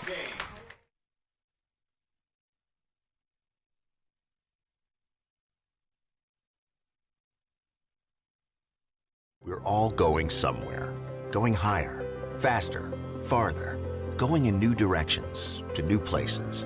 At Monument Health, we keep going so you can keep going. We're dedicated to advanced orthopedic care with the latest innovations, technology, expertise, and treatment. So keep exploring, keep making memories, keep going with Monument Health as your partner. Learn more at monument.health/orthopedics.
Elijah Bobo comes out of the bullpen to replace Cole Krieber in a big spot here in the top of the 7th inning.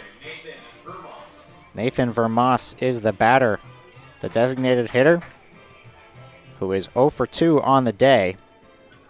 He's also walked twice, so he's on base 2 of 4 times, but yet to get a hit. Looking for a hit right now. Could give the prospects the lead. Already 2 runs in this half inning, both of them coming off of Krieber. He's responsible for both runners on base. He goes an inning and 2/3. 2 runs already in, though could be more. 3 walks and 3 hits allowed by Krieber. 1-0. Bobo spins away and checks back on second base, where Bryce Waller is standing. Waller is aboard at second. Moffitt is at first. The 1-0 from Bobo. In on the hands, blooped, left field. That ball is fair. Just inside the line. Waller around, and he'll score. It's an RBI single from Nathan Vermas. Just got it in off the hands. Not the prettiest swing, but it's good enough to do the job, and the prospects, with 3 in the half inning, have answered back to take the lead.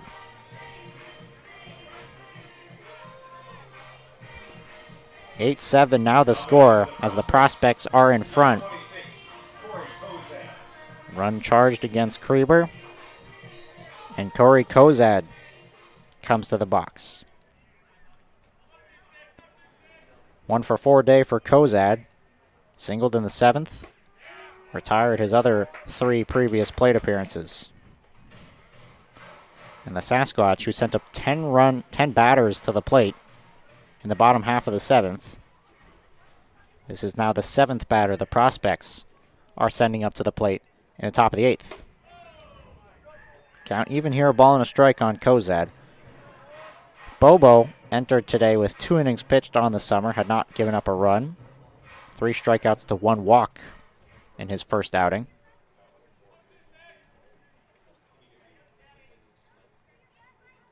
Count 1-1. Inside, now 2-1. Fastball, slider, changeup for Bobo. We've seen the fastball already. That's the pitch that Vermas got in on the hands and just sort of blooped inside the line. It's not about how hard you hit it, it's about where you hit it. And in that case, you see it right there. 2-1. Grounded to third. Tate comes up with the short hop. He goes to second. Bachman keeps his foot on the bag.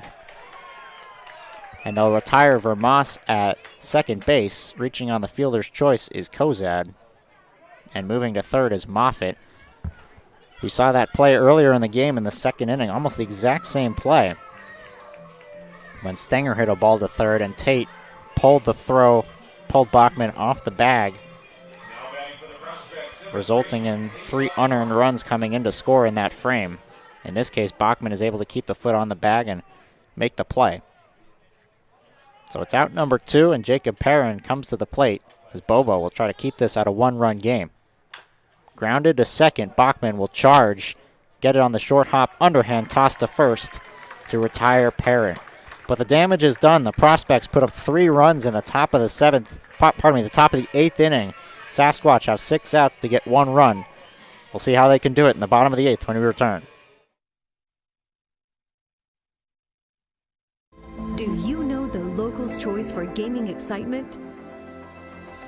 It's the Lodge at Deadwood Gaming Resort. With new games arriving every month, our selection of slot machines is the freshest in town. You can always find a game with our card tables open 24 hours a day. And parking is free and easy at the Lodge, with the area's largest free parking only steps away from our front door. Enjoy spacious and comfortable gaming at the Lodge at Deadwood, the locals' choice.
Bottom of the 8th, the Sasquatch now find themselves back trailing. They were down 6-2.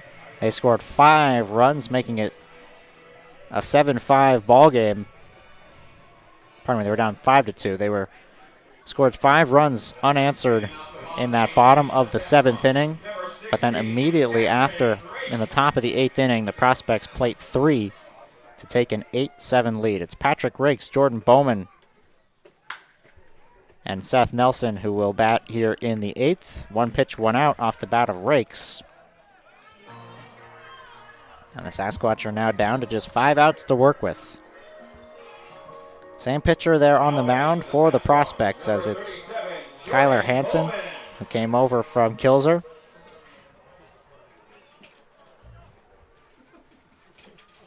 Bowman goes after the first pitch and swings and misses.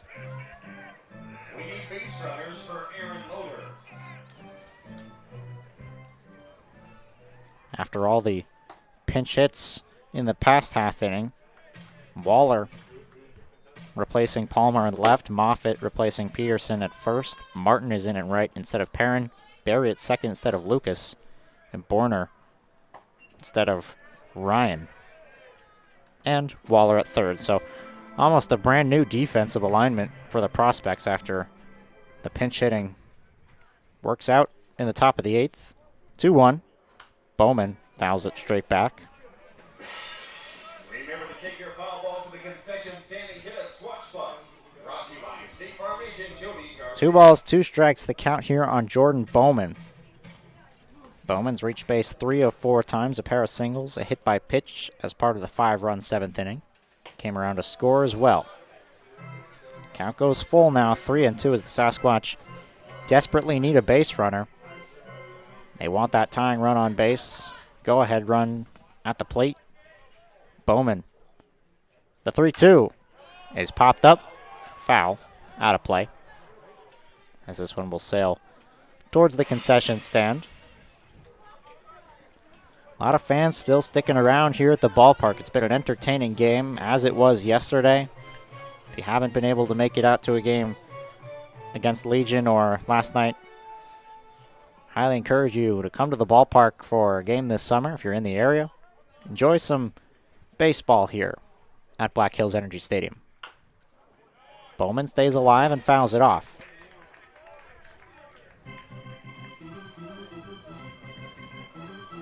So we'll do it again here, 3-2. Seth Nelson, the DH, stands on deck. As we're right in the middle of the order, the cleanup hitter Bowman at the dish. 3-2. In the dirt, ball 4. Bowman is going to take off for first running, but he's not going to go any further than that. That base runner, so important. So Seth Nelson is now coming to the plate.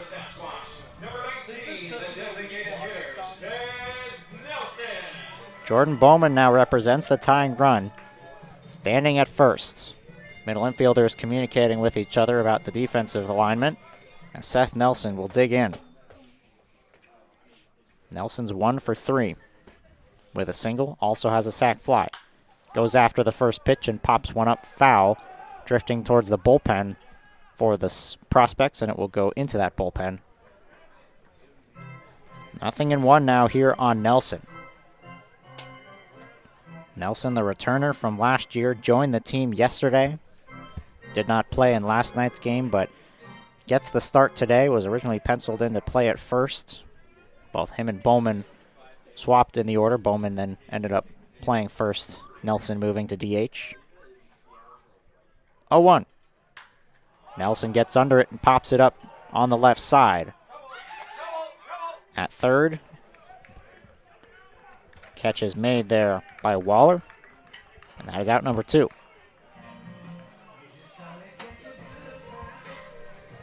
Now batting for the Sasquatch, number 22, Benjamin Tate. So that'll bring up Benjamin Tate.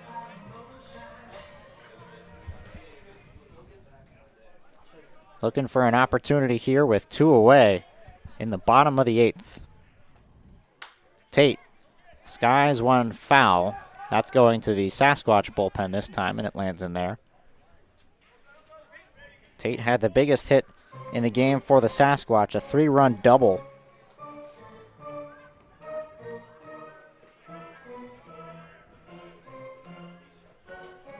Looking to try to deliver another big hit.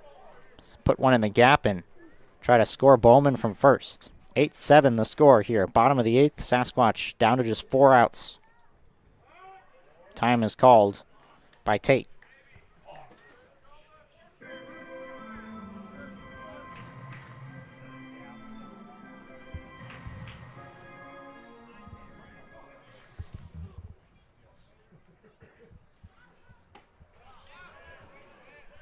Count even now, a ball and a strike here on Ben Tate. Tate, today's starting third baseman for the Sasquatch. He was quiet before the double. Struck out both of his first 2 at-bats. Walked in the 5th, but then with one swing got the Sasquatch back in the game. Skies another one to the same spot. This one drifting again towards the bullpen, and again it lands in the bullpen. 1 ball, 2 strikes now, the count.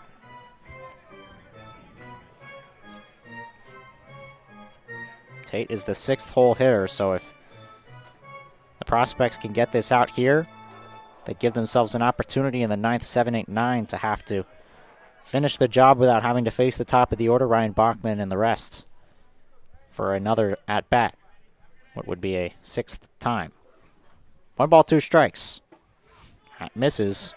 2-2. Sasquatch brought home 10 batters in the 7th inning. 5 runs came in to score. They took the lead. The Prospects answered back with 3 in the top of the 8th. And now we're in a 1-run game. As Tate hits one in the air to right center field. Going back on it is Martin, and it's caught. What a play by Martin in right field as he stuck the glove up at the last second to haul that ball in. Tate inches away from tying the game with another swing of the bat. Instead, the Sasquatch are held scoreless in the bottom of the 8th inning. We're headed to the 9th with the Prospects on top, 8-7.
Bodie Waller will lead things off for the Prospects to begin the top of the 9th inning with the Sasquatch now trailing 8-7. Elijah Bobo is back out for another inning of work. His first pitch misses from Bobo. Looking for a shutdown 9th inning to give the Sasquatch a chance in the home half, as Tate came so close to tying the game with a double over the head of the right fielder, Martin, but couldn't come away with the hit. Looking ahead to the bottom of the 9th inning, it'll be Gastisha, Chance Green, who took over behind the plate after Brinkley Evans was pinch hit for, and then it'll be 9-hitter Matthew Gonzalez, the 3 due up for the Sasquatch. Broken bat, grounder to second. Bachman will field and fire to first, retiring Bodie Waller for the first out. Very evenly matched game when you look at the scorecards, as you've got 7, 8, 9 batting here for the Prospects in this half inning. Exactly where we are at in the Sasquatch order for the 9th inning. 8 runs on 12 hits for the Prospects versus 7 runs on 12 hits for the Sasquatch. As these two teams have been evenly matched for a second straight game. Sasquatch won last night's game 9-8. Today it's 8-7. Perhaps trying to do the same thing with 2 runs in the bottom of the 9th. Could win it again by the same score, 9-8. It's Trenton Berry who pinch hit in the 8th inning, who's batting now with 1 away. Hit by a pitch to lead off the 8th inning. Came around to score the first of 3. Catches the top of the zone. Nothing in 2 the count.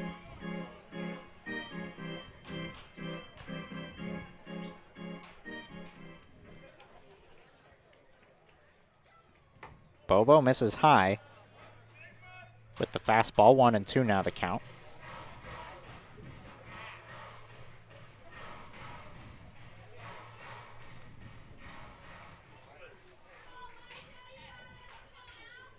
Elijah Bobo came into the game to replace Cole Krieber.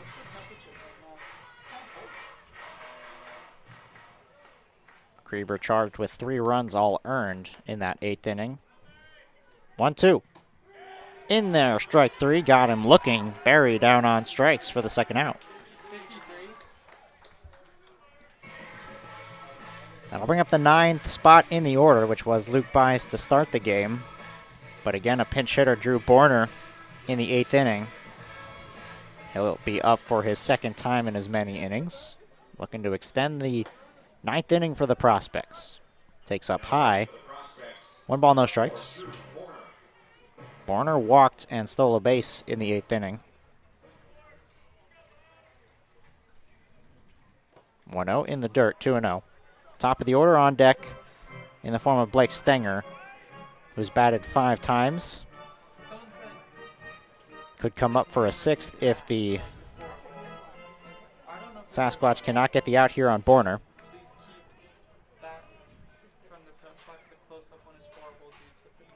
So here comes the 2-2 from Bobo. It's in there for strike 1. I'm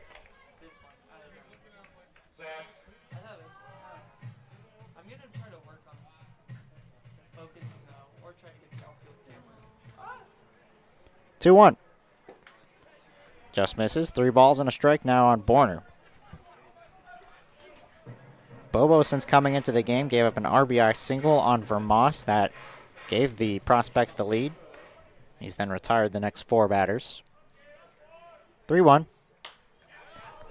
Popped up foul up above us. Count goes full.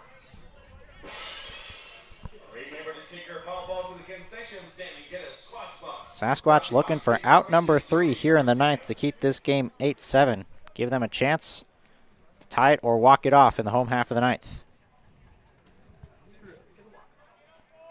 Bobo's 3-2.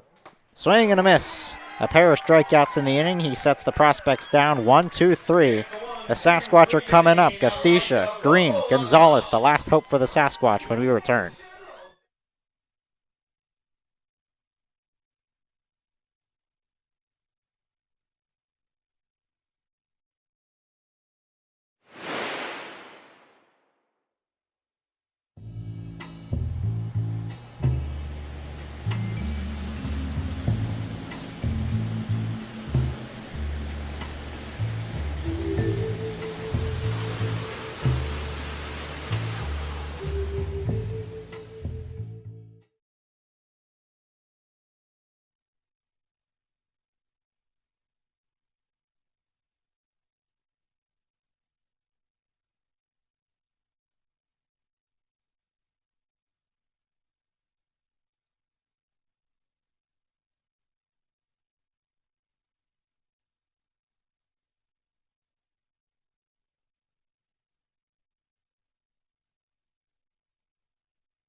Gastisha will lead things off for the Sasquatch in the home half of the 9th. They'll face Kyler Hansen.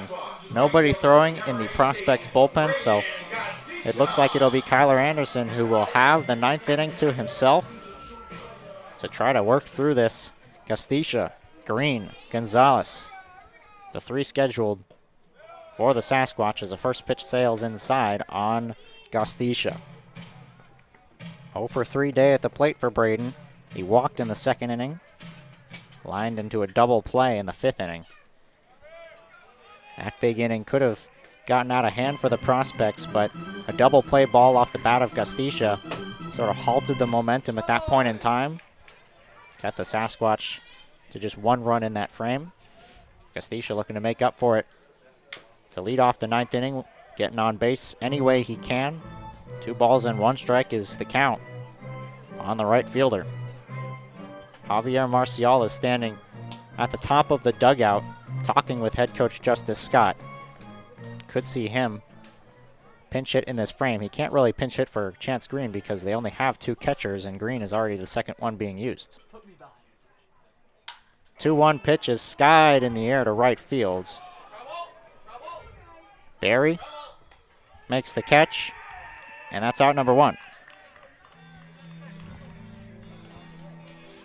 Chance Green will come to the box as Javier Marcial will stand in the on-deck circle. So seems like for now, Chance Green is up. Marcial will wait on deck. We're at the 8th spot in the order, so Ryan Bachman is in the hole with 1 away here in the bottom of the 9th. Green fouls the first pitch off. 0-1 here on the catcher. Green and Brinkley Evans have been splitting the time behind the plate, the only 2 catchers on the team. Today, Brinkley Evans got the start after Green played yesterday. 0-1. Outside, count even now, a ball and a strike. Yesterday's game, Green went 0 for 3, scored a run. So he's 2 for 12 to begin the season. And he hits one in the air to left center field. Drifting over is Stenger. Him and Palmer come together. Stenger gives way and makes the catch. And that is the second out of the inning. Sasquatch down to their final out. It'll be Javier Marcial who will pinch hit for Matthew Gonzalez. Gonzalez was 2 for 4 on the day. And Javier Marcial does not have a hit in this season. Looking to change it right now with a hit and get the tying run on base for Ryan Bachman. He checks his swing and fouls it off, 0-1. Bachman has plenty of power as well from the right side of the plate. So if he gets a pitch to hit, certainly has the ability to tie it up with 1 swing of the bat, though I'm sure the goal right now is to just extend this ball game any way you can. 1 ball, 1 strike, the count on Marcial. Ryan Bachman in the top of the order, looming. If Hansen cannot retire Marcial to end the game right here. 1-1 pitch catches the top of the zone, and the Sasquatch are down to their final strike. 1 ball, 2 strikes, 2 outs. Javier Marcial at the plate. Hansen on the mound, trying to give the Prospects their first win of the season. Just outside. 2-2. Prospects won in that one. Kyler Hansen looking to finish off this ball game and give the Prospects the win. Comes home with a 2-2. Marcial stays alive and fouls it off. Got to be in full protect mode here at the plate for Marcial. Anything close, got to put the bat on the ball. Got to somehow find a way to get on base for Ryan Bachman.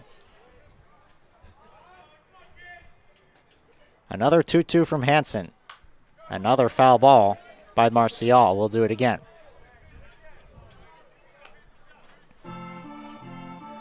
Nail-biting time for the Prospects, who once led this game 4-0. Sasquatch held a lead 7-5.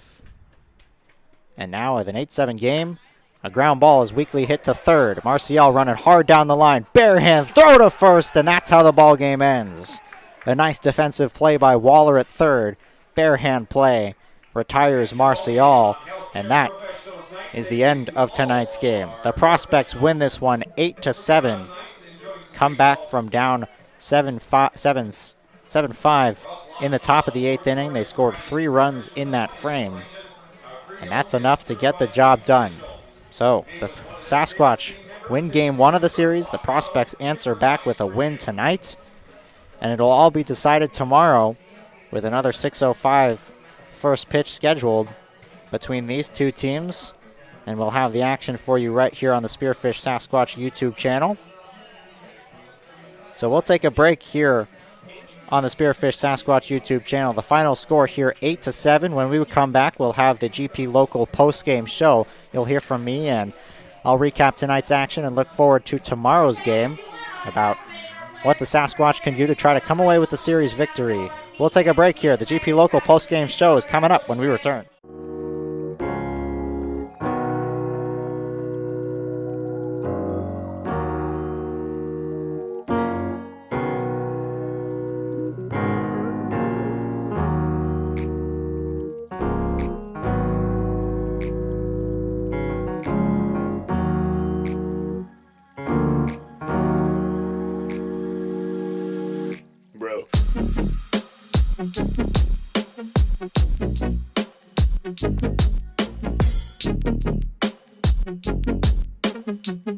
Be fucking real, man. Come on.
So the final score tonight, the Prospects come away with an 8-7 victory over the Sasquatch to take Game 2 of the series. 12 hits across the board for both teams in this one. A pretty evenly matched up series as it has been so far. The Sasquatch with a 1-run victory last night. The Prospects come away with a 1-run victory tonight.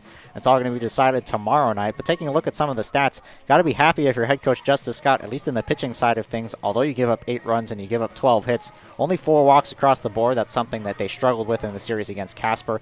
Got it done a little bit better today. Got a better start out of Jackson Renz than they did last night against Easton Brooks. But you also got to credit the offense. Some great work on the back end to come back in this ball game. 5 runs in the 7th inning, 3 of them courtesy of a hit by Ben Tate. And then Kyle Finn coming off the bench doing what he's done all year long with an RBI single.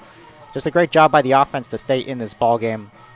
Want to highlight our Landmark Realty and Development Player of the Game, Jordan Bowman, who reached base 4 of 5 times, got on base twice with a base hit, and also scored, I believe, 1 run in today's game for the Sasquatch. Doing a great job at first base. He takes away the Player of the Game nod for the Sasquatch in tonight's loss. So the Prospects even up the series, a game apiece, as we'll head to the series finale tomorrow night. Another 6:05 start. Don't know who will be starting yet for the Sasquatch.